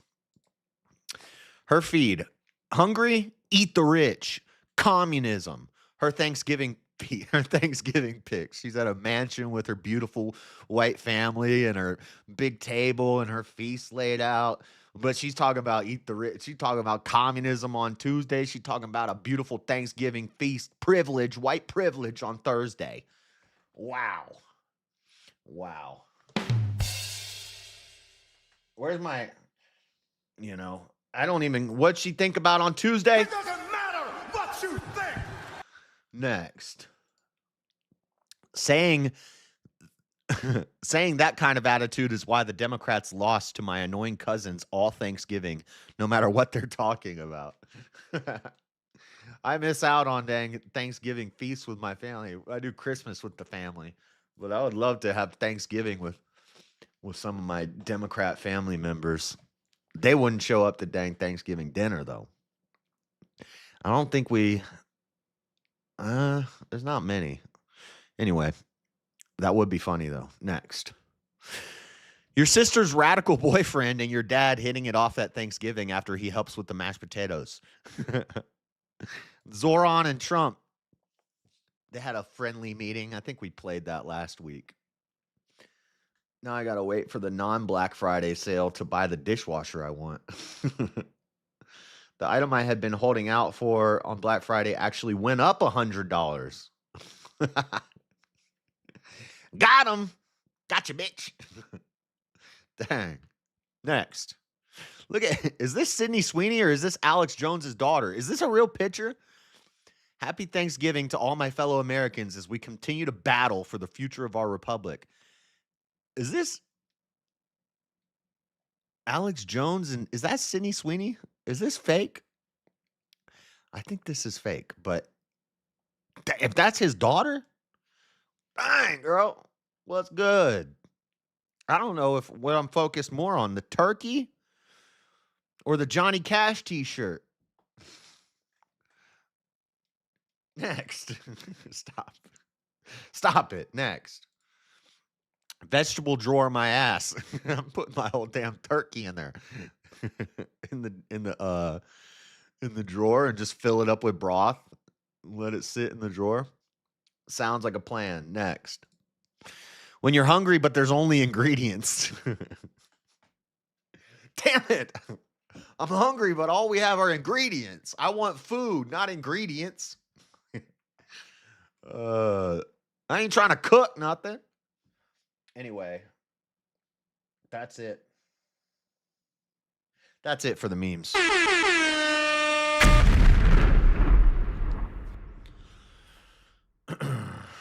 That's it. Okay, give me a moment. We got some funny reels and we got some other headline. The one story kind of ties in with the earlier story about the designation of parts of the Muslim Brotherhood being designated terrorist groups. Where is my folder? This one right here.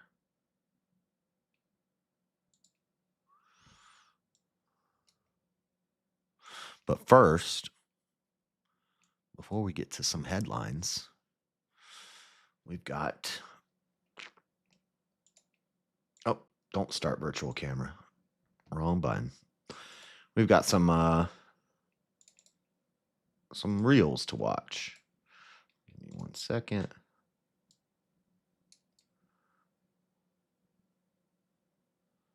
Okay. Let's watch some funny reels, and then we'll do rapid fire news. And then I think... Oh, yeah, we're going to talk about Christmas stuff for the last little bit. We'll probably do Christmas around the world. I just pulled the same folder that I used last year. We'll talk about Kwanzaa. Kwanzaa, the fake holiday of Kwanzaa. We usually go over that every year just to keep it fresh in people's minds. So when you see people like Kamala Harris celebrating Kwanzaa, you can say, that's a fake holiday. Started by potentially a domestic terrorist, Ron Karenga. But we'll get to that shortly. First, let's watch some funny videos. I'd be pissed off if someone showed up at Thanksgiving. If it was my daughter, she'd be disowned. Showed up like that. Oh, Alex. Yeah. I don't know if that picture was real. That looked like Sydney Sweeney, but I think that might be his daughter. I think I've seen that picture before. Anyway. There's an old Halloween meme. You know, we're not too far past Halloween. We can still do some old Halloween memes. Check this out. Finding the masculine Halloween costume for your effeminate son. Oh, looks like we have a little soldier man here. This is Travis. Say hello, Travis. Hello, Travis. Travis has a gun and a threatening knife. Hello, Travis. A gun and a threatening knife. there. But if you want your child to depict a male-dominated profession, be very careful not to choose one that's been co-opted by the gay community, like a fireman, a cop, a cowboy. Good point. Otherwise, Right. they'll just end up looking like a stripper. Right, exactly. Now let's take a look at Ben. Ben, come on out. The world of science fiction is a great place to look for fearsome, violent characters. Right. So you're a scary robot. Fearsome, violent characters. He says, I want to be a baker, but she wouldn't let me. Or I want to be a pastry chef. Huh? I guess so. This is also a good costume for what I call a prancer. A prancer. A son who skips delicately instead of just walking. Ben, take a few steps. Well, look at that. Problem solved. I want to be a pastry chef, but she wouldn't Oh, let look me at this because feature. she's got Oh, now that's a good option. Yeah, especially if you're losing control of the situation. I wanted to be a pastry chef, but she wouldn't let me. Okay, look at this feature. I am a robot. Okay, what else we got? What else we got? Okay. This is real. This is not street beefs, but this is one of the things like street beefs. There's a picture of him right here. Bloody nose after the fight. This guy's fighting 5 of his ex-girlfriends in like a street beef style fight. And I think he ends up losing just because he gets outnumbered. And some of these are like some big black girls. There's one girl is like kind of whooping his ass at some point, but he's dealing with 5 of them. But watch this. Hold on. I need a hero. God, he's going in on him, dude. And he's gotta be strong. He's gotta be plastic. He's gotta be... I need a hero. One more time.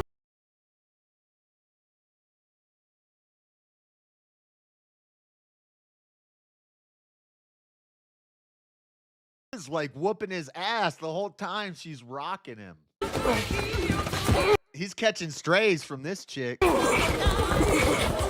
She was just hitting the wrong girl. She's hitting the other girl, trying to hit him in the ribcage. She's punching the other girl. Boom! Boom! Oh, she ground and pound from this girl. That's awesome. I want to find that full video. Oh, man. Next. Travis is getting disowned as well. Oh, we got a rap song about a platypus. Platypus is one of the weirdest creatures ever. If there's any proof for evolution, it might be a platypus. But not really. Because the platypus ain't changing. You'd think the platypus would have figured out by now, decided whether it wants to be a fish or a bird or a mammal or a reptile. It's still whatever it is. Listen to this platypus song. This is pretty clever. Have a look at a platypus, a batch of animals, inanimate when Mama Nature hit the cannabis. A cracker's gas banana, that is cap unanimous. Some crafty taxidermists having half a laugh at us. It packs a quacker that's attracted to his happiness. It paddles like a flapping amateur, it acting aqueous. Smacks a protagonist, but after an analysis, don't grab it cause it packs a pair of jabs and anti-hazardous. Acts scandalous cause that's not what a mammal does. I'd hatch your babies like an instant snack assistant. Hatching babies, lacking nips, and no stomach. The mammals yapping that an after trap can hang with us. The man of platypus to class mammalian McClues. Oh! The mammal's saying that'll match with us. Platypus is laughing. He's still mammalian. Platypus don't give a toss, does what it does since the dinosaurs. So, as you look at platypus, no wackiness is extravagant. Okay, the shout out platypus. What else do I got? AI is so good. Recreate this video, AI. Watch this. Okay. First video is real. Second video is AI. All right, now recreate that.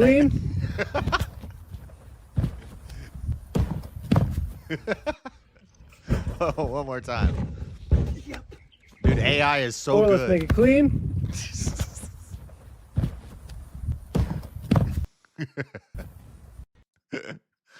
Okay. What else we got? Okay. Well, we got some little people partying Little people in a party? Who's calling that? Who's calling that shit? Who's calling that shit? Who's calling that shit? They're in a little box on the kitchen counter. Okay. That's it. That's all I got. That's all the funny reels I got for you. Okay. Enough of that. Let's get back to some rapid fire news stories. Sydney Sweeney in that dress was sourced from her appearance at Glad Media Awards from 2024. Yeah, that was fake. That was Sydney Sweeney next to Alex Jones. Saving America. Sydney Sweeney and a turkey. There were 3 turkeys in that picture, if you didn't know. So this ties back to what we were talking earlier about the National Guard attack. The Muzzies coming to America. Is from the White House. Designation of certain Muslim Brotherhood chapters as foreign terrorist organizations and specially designated globalist terrorists. Those are the SDGTs that they were talking about in that video we watched. Specially designated global terrorist. Different than a foreign terrorist organization. By the authority vested in me as president, by the Constitution and laws of the United States of America, including the Immigration and Nationality Act and the International Emergency Economic Powers Act, it is hereby ordered, Section 1, the order sets in motion a process by which certain chapters or other subdivisions of the Muslim Brotherhood shall be considered for designation as foreign terrorist organizations, consistent with Section 219 of the INA, and specially designated global terrorists consistent with IEEPA and Executive Order 13224 of September 23, 2001, blocking property and prohibiting transactions with persons who commit, threaten to commit, or support terrorism, as amended. The Muslim Brotherhood, founded in Egypt in 1928, has developed into a transnational network with chapters across the Middle East and beyond.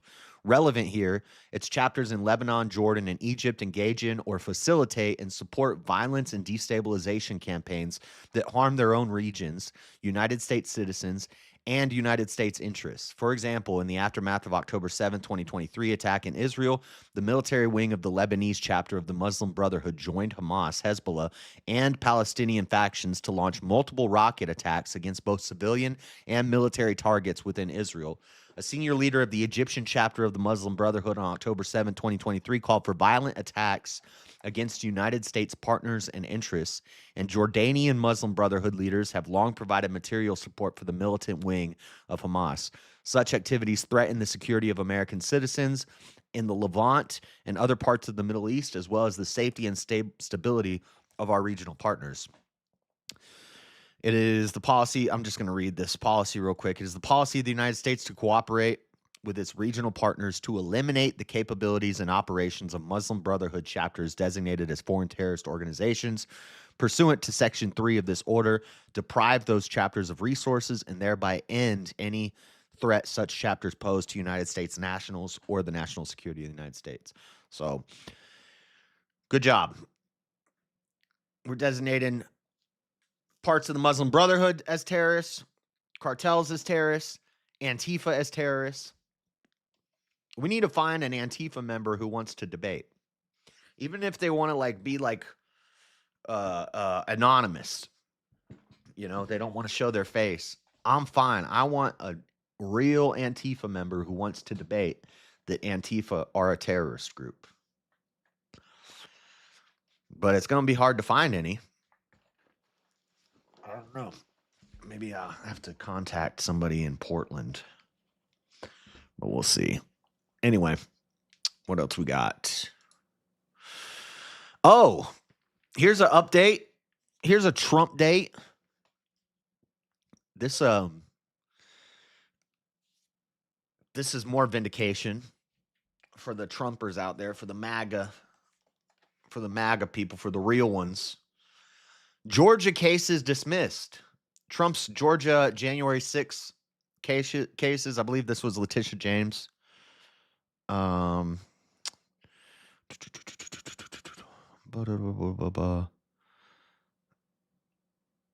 Fannie Willis. No, okay. Anyway, these are the Georgia cases that were related to January 6th that were brought against him as he was running in the lead up to the 2024 election. Last week, those cases were all dismissed. So the New York cases stuck because they charged him differently than they charged anybody else. They changed statutes of limitations to in order to prosecute Trump in New York and hit him with those 34 felonies, the lawfare, the BS nonsense that was made up to attack him. Those ones stuck, but the Georgia ones have all been dropped. The criminal case against Donald Trump in Georgia is officially dead. Scott McAfee, the judge overseeing the case accusing Trump of conspiring to overturn his loss in the state in the 2020 presidential election, dismissed all remaining charges Wednesday. That move came shortly after the lead prosecutor, who took over the case earlier this month, decided he could not advance the case any further. There is no realistic prospect that a sitting president will be compelled to appear in Georgia to stand trial on allegations in this indictment, wrote Peter Skandalakis, a prosecutor who assigned himself the case after failing to find another prosecutor to take it over. Donald J. Trump's current term as president of the United States of America does not expire until January 20th, 2029. By that point, 8 years will have elapsed since the alleged crimes in question. The collapse of the Georgia case against Trump ends the last remaining criminal prosecution he faced, stemming from his effort to subvert the 2020 election. Special counsel Jack Smith's federal case against him was dismissed last year after Trump won re-election. Shocker. So all the people, the Destinys, the Hassans, the Freddys, who every week said, oh, he's going to jail this time. Oh, he's going to jail this time. Oh, he's going to jail this time. And then it never happened. So everybody who knew that it was a bunch of BS and it was going to get dropped was right. And everybody who thought he was going to go to jail was wrong, as usual. Shocker. Anyway, let's move on. Some social media news. YouTuber Jack Doherty, this little kid, a prank YouTuber, arrested with possession of meth in Miami. He's probably going to get off with a slap on the wrist, but he could be looking at 7 years, I believe, right? YouTuber and social media influencer Jack Doherty was arrested for drug possession and other charges in Miami Beach after he was found disrupting traffic to allegedly film social media content.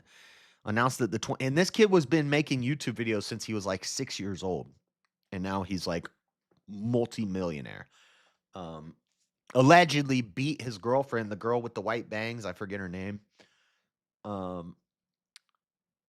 he was doing meth. Dang. That's not something to play with. And then he's bragging about it when he gets let out on bond. 22-year-old was taken into custody on multiple charges, including possessing amphetamine and marijuana, along with resisting an officer without violence. Miami Beach Police Department remains steadfast in its commitment to maintain public safety. Department will continue to take proactive enforcement against behaviors that endanger the public. Doherty posted a TikTok video later Saturday night showing him bonding out of jail with the caption, "I got arrested last night and now I'm free. I'm a free man, baby," he said in a video while holding the property bag that held his personal items at the time of his arrest. Let's go.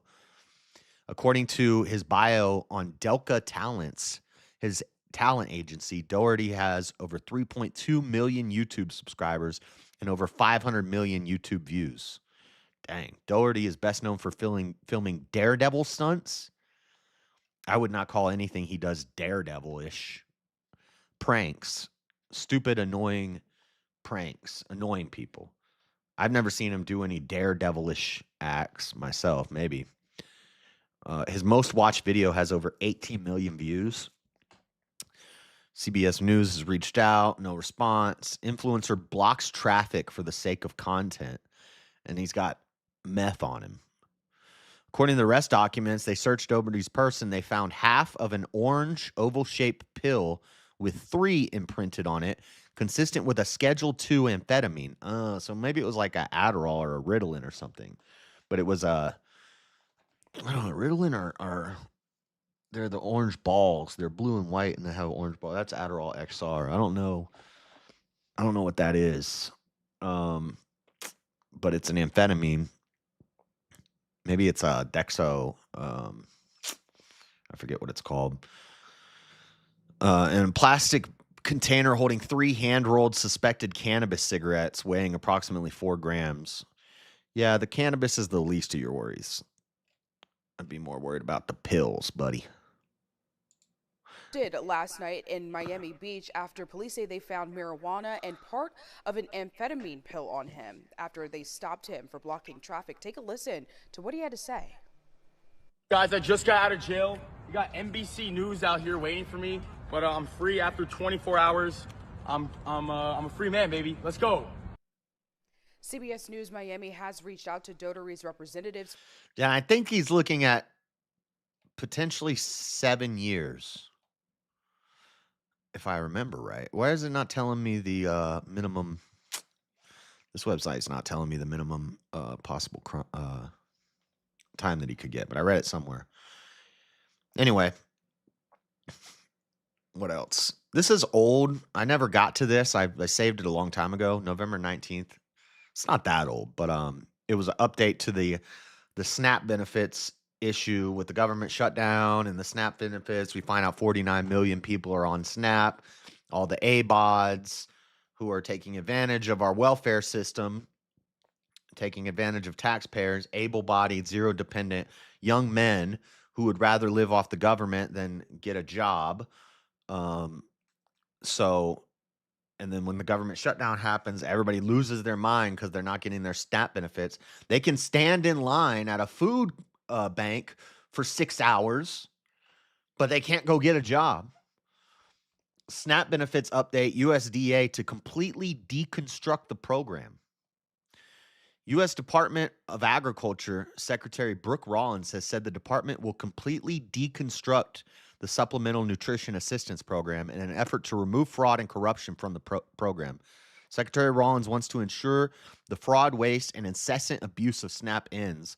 Rates of frauds were only previously assumed, and President Trump is doing something about it, using standard recertification processes for households as a part of that work. You're going to have to show that you actually can't work, that you're actually disabled, and that you're not just some lazy young man who complains about social anxiety or depression, and now they say you can't work and you're getting free food, free housing. No more of that. Sorry. We're going to get rid of the immigrants. There's going to be jobs available. We're going to need young men to fill them. No more living off the government. Not under Trump. Why it matters. SNAP supports about 42 million. Did I say 49 million? 42 million low-income Americans nationwide by helping them. 42 million. We only have 330 million people. That's a big chunk. That's a big chunk. That's more than 10%, right? 10% would be 33 million. Yeah, that's more than 10% of Americans are on SNAP. And how many of them are illegal immigrants? The program came into the spotlight during the recent government shutdown, the longest in U.S. history, when many did not receive their benefits. Rollins' comment also comes amid the government's announcement of 2 major changes to the program. Work requirement provisions brought in by the One Big Beautiful Bill Act could see millions removed from the program, and recipients could be required to reapply for benefits so that those no longer deemed eligible can be removed from the program. 186,000 dead people are receiving SNAP benefits, while another 500,000 people are receiving the benefits in more than one state. 500,000 people are receiving SNAP benefits in multiple states. 186,000 are dead people. Wow. So more than 226,000 fraudulent benefit claims and 691,000 fraudulent transactions received approval in the first quarter of 2025. Fraudulent transactions refer to when SNAP receiving households do not authorize claims because of card cloning or various kinds of electronic theft. Cost the government more than $102 million in the first quarter of fiscal year 2025, higher than the $69 million figure in the previous quarter and $31 million during the same period last year. As a result of these issues, Rollins said the department had made hundreds of arrests in regard to fraudulent SNAP benefit claims. So there's a little update on what's going on with the SNAP program. What do we got next? Bunch of leftists have been protesting at Home Depots. They're mad at Home Depot for allowing ICE to arrest illegal immigrants. You know, the guys who wait out in front of the Home Depots. So people are going into Home Depot. Leftist theater kids are at it again, harassing Home Depot customers with song to protest Trump's deportations. Now, this is a different video than one that I saw about a week ago, where they went into a Home Depot and then they all bought ice scrapers, and then they bought them and then they returned them, and then they would buy them and they would return them. So they packed the lines and they would just buy ice scrapers and they would buy it and then they would return it just to tie up Home Depot's operations, to protest Home Depot allowing ICE. Like, also, what is Home Depot going to do? Say, no, ICE, you can't come in here. And also, the Mexicans don't hang out inside of the Home Depot. They hang out in the parking lot. So ICE doesn't even have to go into Home Depot. They just roll up in the parking lot and grab them up. La migra. But these people are protesting. Look at these activists. Holiday carolers protest Home Depot's relationship with Trump's ICE. Feliz Navidad. Feliz Navidad. Feliz Navidad. Prospero año y felicidad. I wanna wish you. I mean, this doesn't sound bad. Singing Feliz Navidad. I like that song. Feliz Navidad. Dude, if ICE rolled up and started grabbing them while they're doing that, that would be so funny. Feliz Navidad, prospero año y felicidad. We don't want no more deportations. We don't want no more deportations. What does that have to do with Have a Merry Christmas? I want to wish you a Merry Christmas. We don't want no more deportations at the Home Depot parking we're all kind of gay. We don't want no more deportations. We don't want no more deportations. We don't want no more deportations at the Home Depot parking lot. That really sucks for you. That really sucks for you. That really sucks for you, because we're going to do it anyway. We all voted for this. You lazy slackers need to get a job. We don't want no more deportations. We don't want no more deportations. We don't want no more deportations from the bottom of our hearts.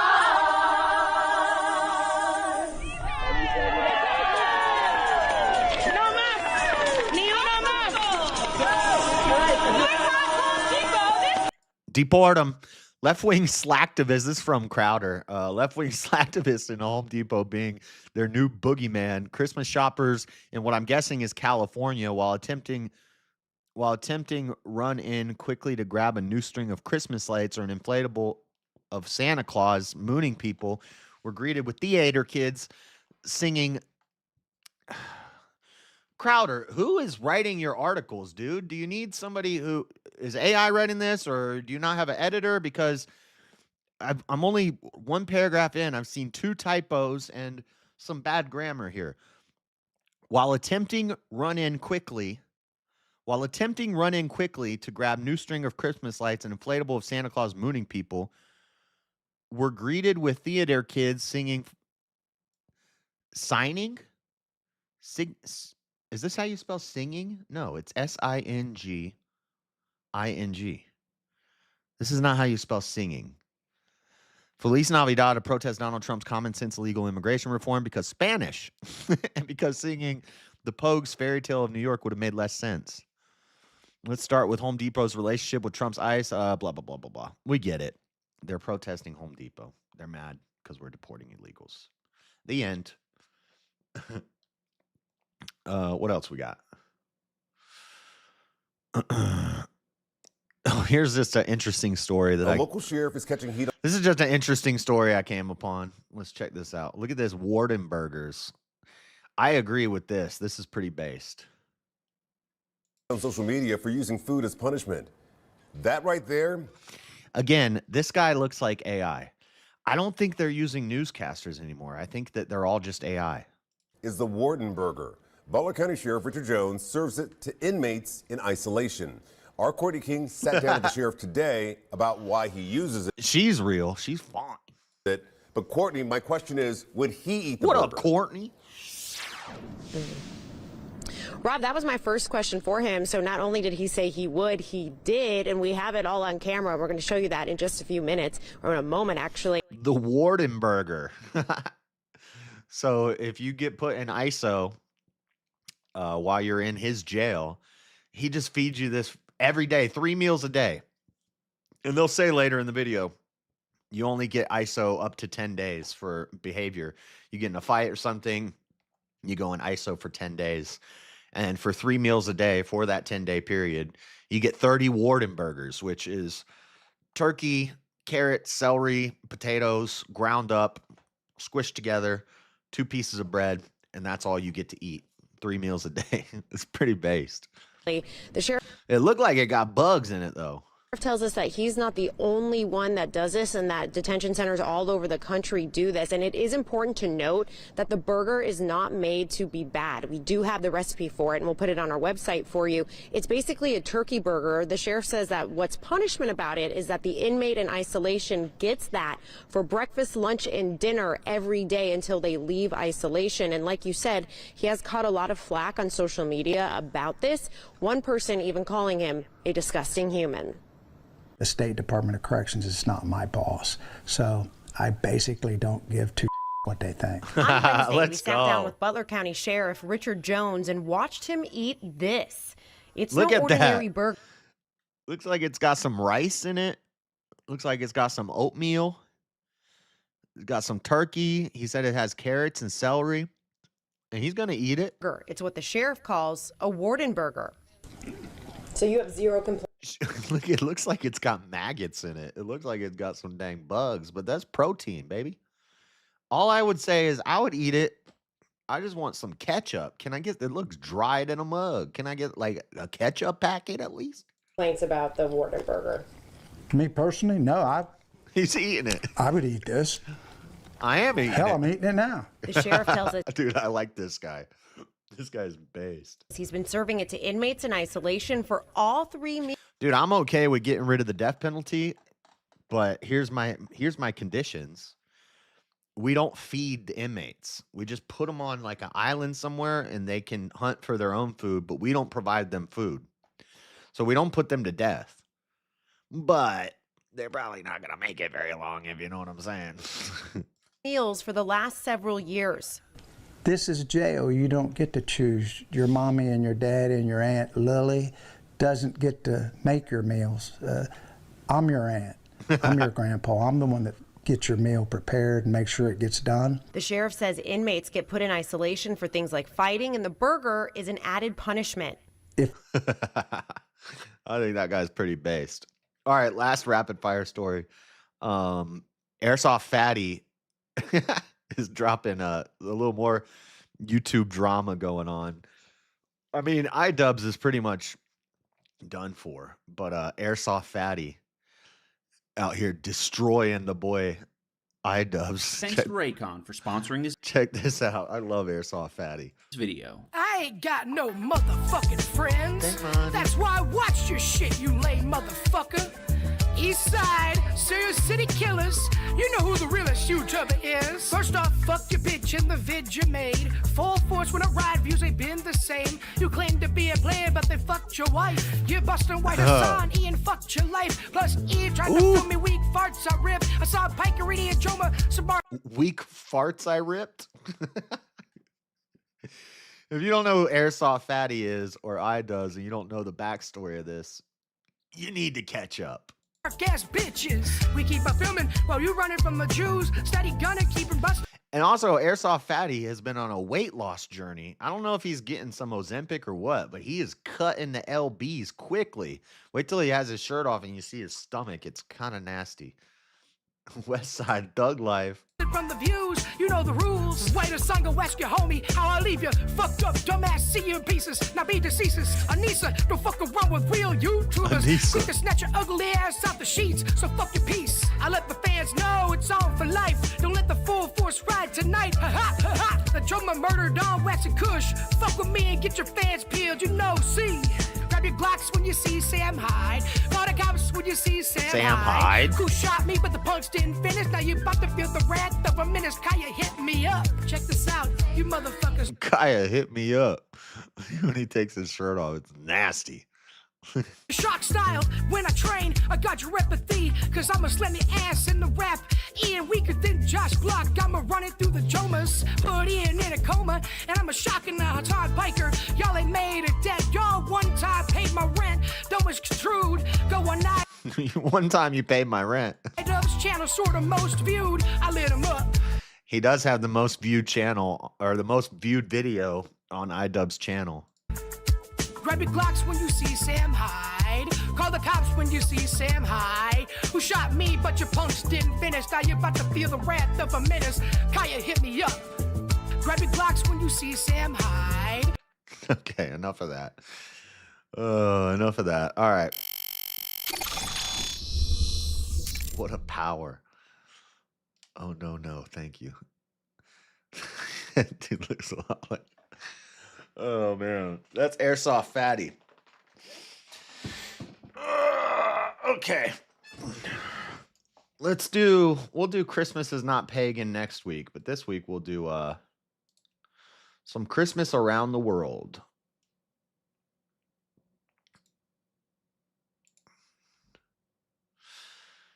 Actually, we'll just focus on Kwanzaa. So, 5 things you guys have you guys heard of Kwanzaa? Anybody ever heard of Kwanzaa? 5 things you may not know about Kwanzaa. Kwanzaa was created in the 1960s in America. It's not an African Christmas celebration. It's an American, made up by activists, socialists, bullcrap holiday from Ron Karenga, who renamed himself Maulana Karenga to disassociate with his criminal past. Maulana Karenga, a black nationalist who later became a college professor, created Kwanzaa as a way of uniting and empowering African-American communities in the aftermath of the deadly Watts Rebellion. Having modeled his holiday on traditional African harvest festivals, he took the name Kwanzaa from a Swahili phrase, Matunda ya Kwanzaa, which means first fruits. The extra A was added, so they just made up a word to make it look more African. They added an extra A that isn't even there just to make it look more African. Is this a video about it? Does this talk about... Many people celebrate both Kwanzaa and Christmas. The 7 principles of Kwanzaa, as determined by Karenga: Umoja, unity; Kujichagulia, self-determination; Ujima, collective work and responsibility. Sounds like some commie gobbledygook.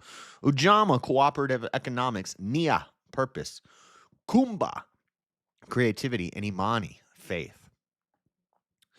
Homemade and educational gifts are U.S. presidents habitually wish the nation a happy Kwanzaa, like Barack Obama, Michelle Obama, what's her name? What's that lady that just ran against Trump that lost? Why can't I think of her name right now? She's irrelevant. That's why I can't think of her name right now. That dumb lady. She did the Kwanzaa thing. Nancy Pelosi did the Kwanzaa thing. Remember where they all had the Kwanzaa colors and they got down on their knees when George Floyd died? Yeah. What is this? This is a 10-second video? Home to find work. Oh, that's an ad. What the heck? There wasn't an ad before. Missing moments. Anyway, so Kevin's Kwanzaa. Welcome to Granny's Book Nook. Kevin's Kwanzaa. I think we watched this last year. This is the same folder I used last year, but yes, Kamala Harris. Kwanzaa Harris. Welcome to Granny's Book Nook. Today's story is Kevin's Kwanzaa, written by Lisa Bullard and illustrated by Constanza Basalu. We light another candle each night. Kind of like Hanukkah? I call the first day. Anyway. Well, let's look into Mulana Karanga. Born Ron Everett, previously known as Ron Karanga, Mulana Karanga is Ronald Everett, okay? An American activist and author and professor of African studies, best known as the creator of the Pan-African and African-American holiday of Kwanzaa. Became involved in violent clashes with the Black Panther Party. He was convicted of felony assault, torture, and false imprisonment of women. He denied involvement and claimed the prosecution was political in nature. He had women locked up and tied to chairs, and he was beating them with cords, like electrical cords, like smacking them with like extension cords and stuff. Notably created Kwanzaa. I don't care so much about that as I do about the criminal charges. Criminal conviction and imprisonment. Deborah Jones, who once was given the Swahili title of an African queen, said she and Gail Davis were whipped with an electrical cord and beaten with a karate baton after being ordered to remove their clothes. She testified that a hot soldering iron was placed in Miss Davis's mouth and placed against Miss Davis' face, and that one of her own big toes was tightened in a vice. Karanga, head of U.S., also put detergent and running hoses in their mouths, she said. They were also hit on the heads with toasters. Jones and Brenda Karanga testified that Karanga believed the women were conspiring to poison him, which Davis has attributed to a combination of ongoing police pressures and his own drug abuse. So he's a Black Panther leader. These girls are in the Black Panther Party. He gets some weird paranoid suspicion that they're threatening to poison him. So he ties them to chairs and tortures them. And he's using drugs. He was sentenced to 1 to 10 years in prison on counts of felony assault and false imprisonment. Karanga denied any involvement in the torture and argued that the prosecution was political in nature. He was imprisoned at the California Men's Colony, where he studied and wrote on feminism, Pan-Africanism, and other subjects. The U.S. organization fell into disarray during his absence and was disbanded in 1974 after he petitioned several Black state officials to support his parole on fair sentencing grounds. It was granted in 1975. So he gets parole. Then Karanga, he declined to discuss convictions with reporters and does not mention them in biographical materials. During a 2007 appearance at Wabash College, he again denied the charges and described himself as a former political prisoner. So he gets out of prison where he's writing about feminism, Marxism, Pan-Africanism, makes up his own holiday ideas while he's in prison, comes out, becomes a professor at a college, changes his name to a more African-sounding name instead of Ron Everett. He changes his name to Mulana Karanga, and he starts Kwanzaa. And now, Black people, presidents, politicians talk about this made-up holiday like it's some sort of African tradition. It is not an African tradition. It never was an African tradition. It was made up by a criminal, by an activist, Black Panther, violent, drug-riddled criminal while he was in prison.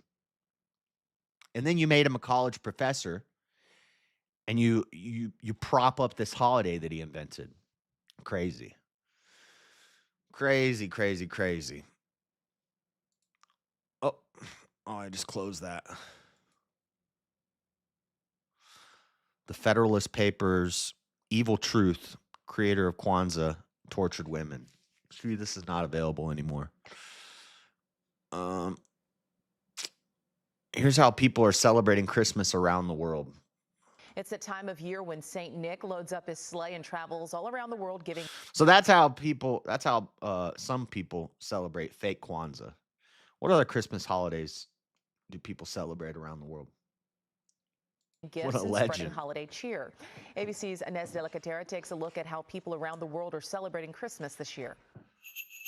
Santa Claus is delivering gifts and holiday cheer to millions around the world. And NORAD, as it has done for the past 6... NORAD tracks Santa's flight path. NORAD is in the mountains in Colorado, and I think they do some weird experiments on people. That's why there's so many mass shooters that come out of like Aurora and Colorado Springs, and there's a bunch of like secret military stuff going on there.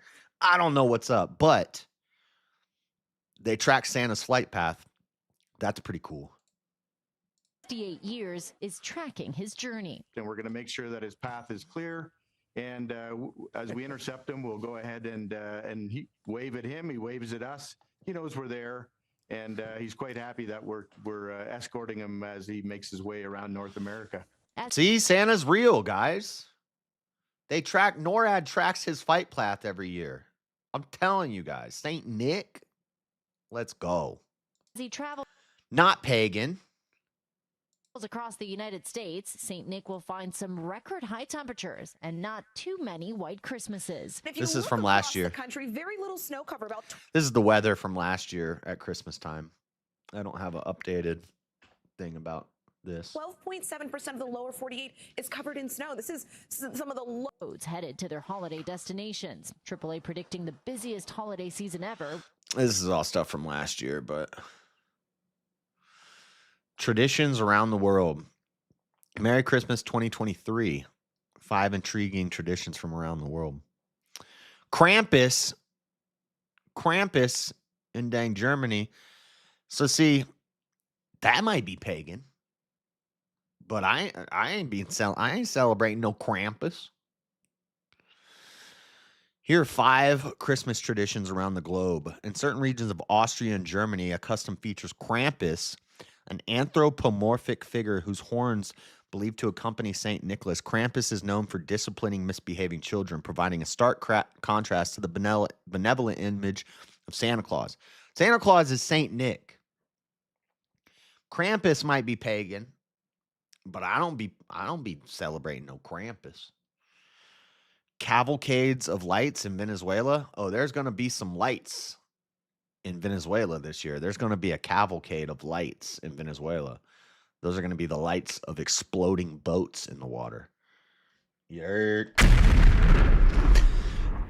Caracas, Venezuela. It is a tradition for the streets to be closed to cars on Christmas Eve morning so that people can roller skate to church. This unique tradition, known as the Cavalcade of Lights, has become a popular festival and Christmas celebration. The Yule Lads in Iceland. This is when people talk about the Yule log and they say, "Oh, Christmas, the Yule log is pagan. You took the Yule log." Ain't nobody got a dang Yule log. You crank that soldier boy. No. I got a dang Christmas tree. Look, it's right there. This is not a pagan Christmas tree. Okay? In Iceland, there's a folklore tradition involving the Yule Lads, mischievous creatures who visit children over the 13 nights leading up to Christmas. Each Yule Lad has a distinct personality and is known for playing pranks and leaving gifts in shoes left by children. In Sweden, the Gavelgoat, a giant straw goat, is erected in the town square as a Christmas decoration. However, it has become a tradition for locals to try to burn down the Gavelgoat. Despite efforts to protect it, the goat is sometimes set ablaze by vandals. Damn. Savages in Sweden. And then in Greece, Kalikonseroi,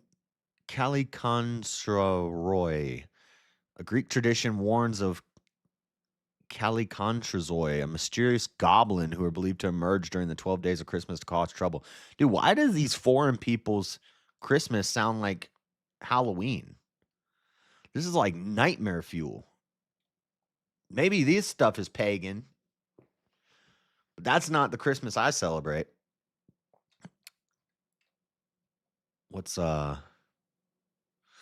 21 countries celebrate?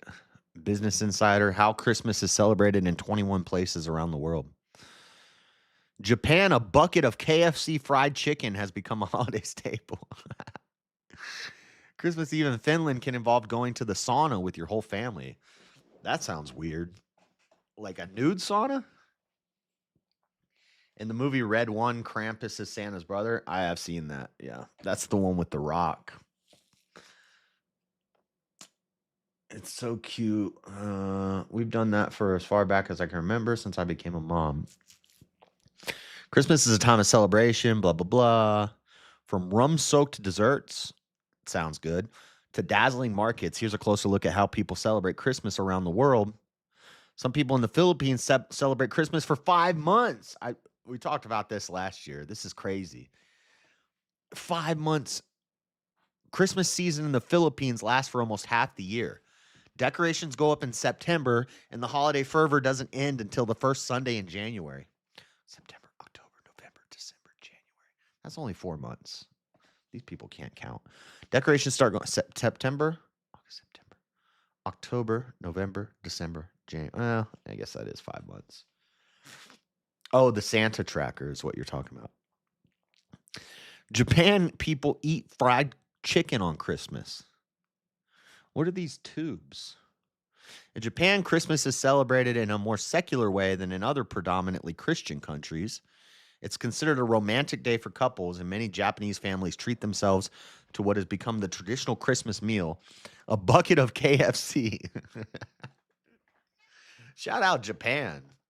Shout out Colonel Sanders. I mean, I'll take a bucket of KFC. I want ham on Christmas. I do turkey on Thanksgiving and honey ham, spiral cut honey ham on Christmas. And then New Year's, you take your ham hock from Christmas and you take all the leftover ham that you have and put it in a pot, and you get some collard greens and some black-eyed peas, ham hock. I like to do a little bacon and a little bit of Italian sausage or some sausage. Cut up that sausage, cut up that bacon, fry that up in a pan, and then add it to your pot with your collard greens and your black-eyed peas and your ham hock and your chunks of ham. And let that be cooked. Maybe some celery up in there. Maybe some peppers. Give it a little spice. Make yourself a little goulash. The collard greens are supposed to be for prosperity, and the black-eyed peas are supposed to be luck for the following year. That's something we always used to do in my house. We'd always have that stuff for New Year's. And I made it 2 years in a row, and it came out bomb diggity. That stuff is fire. I forgot to make it last year, and I had a pretty lucky and profitable year, but I didn't eat it last year. So I don't know. We'll try it again this year, but it's delicious. Even if it is a dumb superstition about luck and prosperity, I don't care about that. It's just good. Me too. Ham for Christmas. Do you do the black-eyed peas and collard greens? It's so good. It's really good. I have a video of it on my channel. If you want my recipe, it's in that video. And it came out bomb. So you basically get your ham. You get your turkey, you eat on that for like a month. Then you get the ham, you eat on that for a week. And then you get the goulash, you eat on that for another 2 weeks.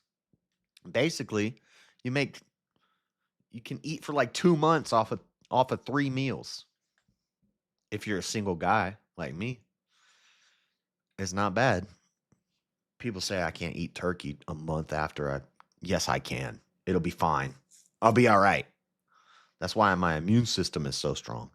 Christmas in Poland is celebrated with gift giving, church services, and fasting on Christmas Eve before a 12-dish feast, which usually features carp for good luck. Carp? Dude, I can catch carp at the pond near my house, and it's nasty. Carp for good luck? Most people simply buy a cut of fish from the market, but the old tradition was for the lady of the house to keep a live carp in the bathtub for a few days before preparing it for the Christmas meal. I've caught some big-ass carp before. That's one of the joys of not living under my parents' roof anymore. I ain't got to eat that shit at the end of the year anymore. What are you talking about? It's delicious. It's delicious. Most people simply buy a cut. Okay, I already read that. This tradition is also popular in the Czech Republic, Slovakia, Austria, Germany, and Croatia. Carp. Many people in Finland celebrate Christmas with a trip to the sauna. This is a weird one. In Finland and many other countries around the globe, St. Lucia Day on December 13th is one of the main events of the holiday season. On this date, the eldest girl in each family sometimes dons a white robe and a crown of candles before serving her family buns, cookies, coffee, or mulled wine to kick off the holiday season. On Christmas Eve, many Finnish families visit the sauna to relax or go to cemeteries to remember loved ones. Those are two totally different things also. What are we doing this year, Mom and Dad? Are we going to the cemetery to visit graves of our lost loved ones, or are we going to the sauna? Quite two different, totally different options here. For Christmas lunch, the traditional meal is porridge. Ew. I'm not a porridge fan. What's porridge? Like oatmeal? What kind of Christmas meal is that? What kind of You know why they call it porridge? Because it's for poor people on the ridge of death. The UK stockings are hung from the ends of beds, and the monarch gives an annual speech. I don't think, is there even a current Queen of England? Didn't she die recently? Rather than hanging Christmas stockings over the fireplaces, families in the UK put them at the foot of their beds. Christmas Day, families break open crackers filled with small toys, jokes, and paper crowns, which are traditionally worn throughout the midday Christmas meal. The reigning monarch gives an annual broadcast speech on Christmas Day, during which they discuss what the holiday means to them. Christmas in Croatia. So here's some Krampus stuff. You got to clean your shoes out so that Krampus doesn't mess with you. This Krampus guy seems like a real jerk. Croatian families with an Advent wreath made of straw or evergreen. The wreath has 4 colored candles that symbolize hope, peace, joy, and love. Children in Croatia make sure to clean their boots and place them by the window for St. Nicholas to fill with treats. However, naughty kids might only receive a few twigs from the Christmas monster Krampus. Christmas Eve is typically celebrated with a light seafood dinner in preparation of the heavier feast on Christmas Day, complete with roasted meats and poppy seed rolls. Oh, is this where they do the Festival of Light? Hanukkah is the Festival of Lights. Instead of one day of Christmas, we have 8 crazy nights. Put on your yarmulke. Here comes Hanukkah. I don't take food advice from you. You eat pineapple on pizza. Dude, you've never had my New Year's goulash. It's fire. It's one of the most delicious things. Greece is Greek Orthodox. And in addition to attending midnight church services on Christmas, that'd be pretty cool. Families might also keep their fires burning or sprinkle holy water from a basil-wrapped cross to ward off the Kalikantzaroi, evil creatures that creep into homes through the chimney and cause mischief. That's odd. Around Christmas, many Greek cities also hold a festival called the Night of Wishes, where people gather to make wishes and release paper lanterns into the sky. This is something they do in like Japan too, right? Dude, these fire balloon candle things seem really dangerous. It's like a paper bag with a candle hung under it. The heat, the rising hot air causes it to float away. Now you just got like flammable balls of fire floating around in the sky. Seems dangerous. Around Christmas, many Greek city Night of Wishes. Some holidays include making Christopsomo, Christmas bread, and decorating boats. Christmas in Australia is celebrated on the beach. Dude, I know this country's definitely fake. Nobody has Christmas trees on the beach. This is not real. Since December is a summer month in the summer hemisphere, Most of Australia is bathed in balmy temps during the holidays. According to those in Australia, frequently celebrate Christmas with a lunchtime barbecue on the beach. Friends and families gather to indulge in prawns, lobster, and sweets before playing a game of cricket or taking a dip. Fireworks in Argentina for Christmas. Ukraine, they celebrate Christmas on January 7th. Probably won't be celebrating much this year or last year. Like many Orthodox countries, Ukraine uses the Julian calendar for its church festivals. This means some individuals there celebrate Christmas on January 7th rather than December 25th.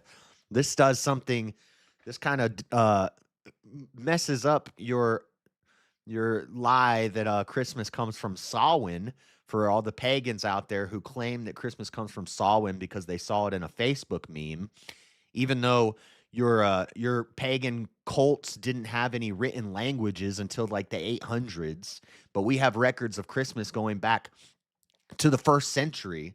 But somehow we stole your days for Samhain, even though Samhain is typically tied to earlier in December.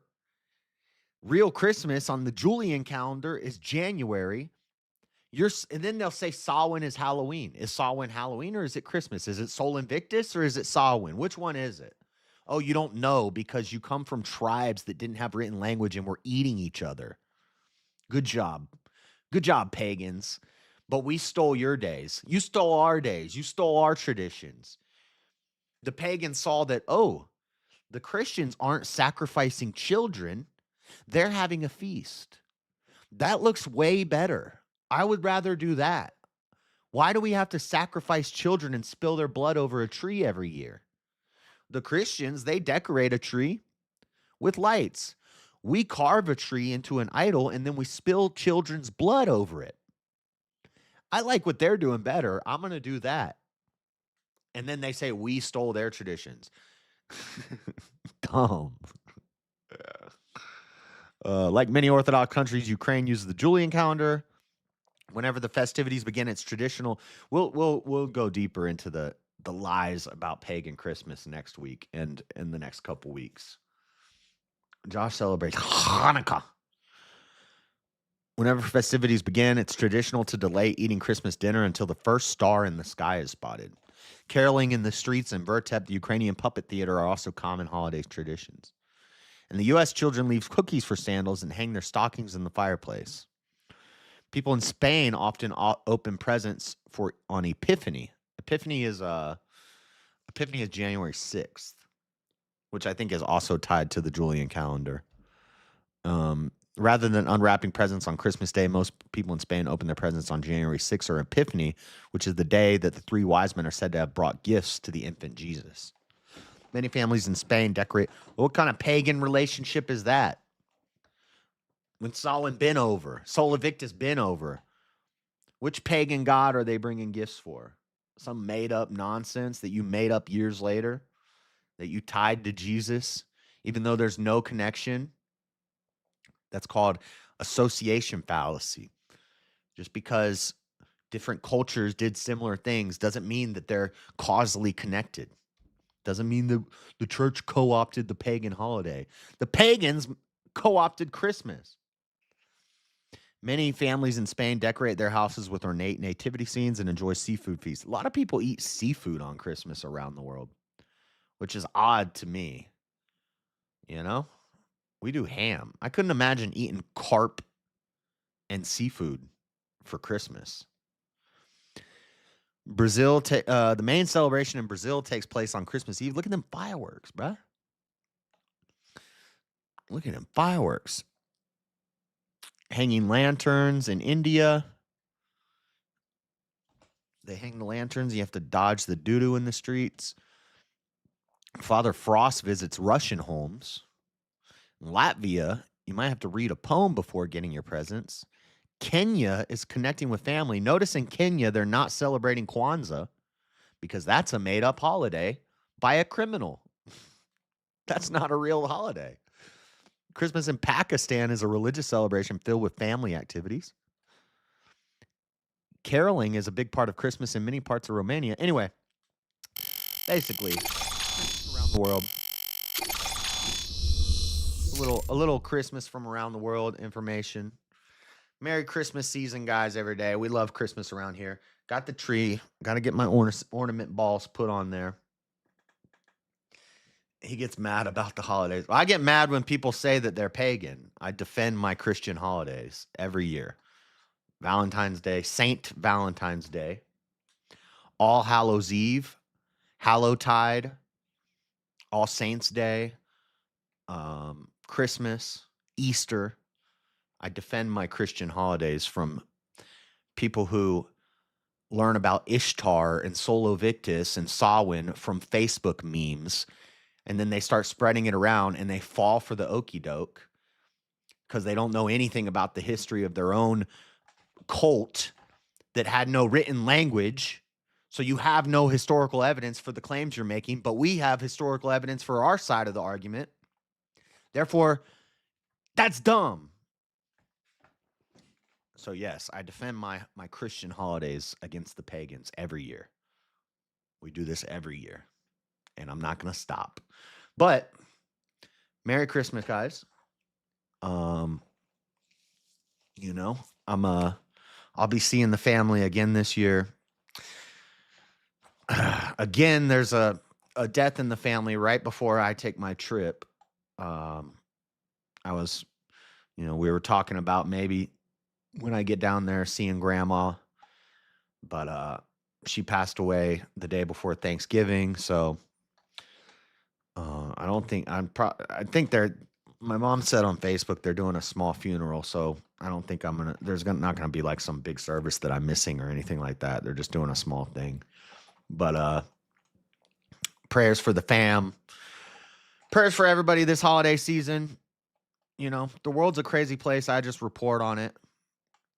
But it is Christmas time, so, you know, let's celebrate the birth of our Savior, Jesus Christ. So, God bless everybody. I'm going to head out. I have a debate, not Tuesday night, but Wednesday night. Right? It is Wednesday night, right? It's the 3rd. Yeah, tomorrow's the 2nd. Okay, it's the 3rd. So Wednesday night, you might see me in the morning with a Bible thing, or maybe doing some last minute debate prep, but I'm pretty much ready. Everything's written up and it's ready to go. But Wednesday, 6 p.m. Mountain Time, 8 p.m. Eastern Time, here and on Speakeasy Channel, we're debating a guy named Pep Talks, a lefty, a Trump hater, about are people downplaying the Epstein files. He's saying, yes, people are downplaying the Epstein files. They're very important. People aren't paying enough attention to it. We need to focus more on the Epstein files. And the allegations made against Trump are very damning. Trump needs to go to jail for the rest of his life because of the Epstein files. Basically, that's his side of the argument. My side of the argument is no. People are upplaying the Epstein files. It's being blown way out of proportion as a distraction and a political football that's used to point fingers at opponents so that they can leak information over time and distract the world with stuff that's not going to lead to anything. But anyway, that's what the debate's going to be about. So it'll be an interesting one. I might lose the debate just because I'm going to say stuff that might piss some people off, and I don't care. So, but I'm going to defend my president. That's what I'm going to do. I'll probably concede a lot of points and say, yep, yeah, people, maybe that is being downplayed. You're right. But you know what? I'm here to defend Trump. That's the biggest thing to me is these allegations that they constantly lob at him. I'm sick of it. And so that's what we're going to do on Wednesday. So I'll see you guys there. Thank you, Elderline, for the super chats. Make sure you guys hit the like button on your way out. Let me see if I can raid somebody. Who's live right now?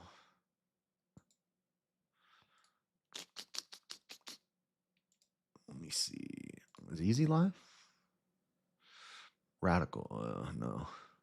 Oh, yeah. Looks like Easy is live. The Pep Talks guy is live too. All right, we'll go say hi to Speakeasy. God bless you guys. Thank you for hanging out. The world's a crazy place. I just report on it. And I'll see you again on Wednesday. We out, boys.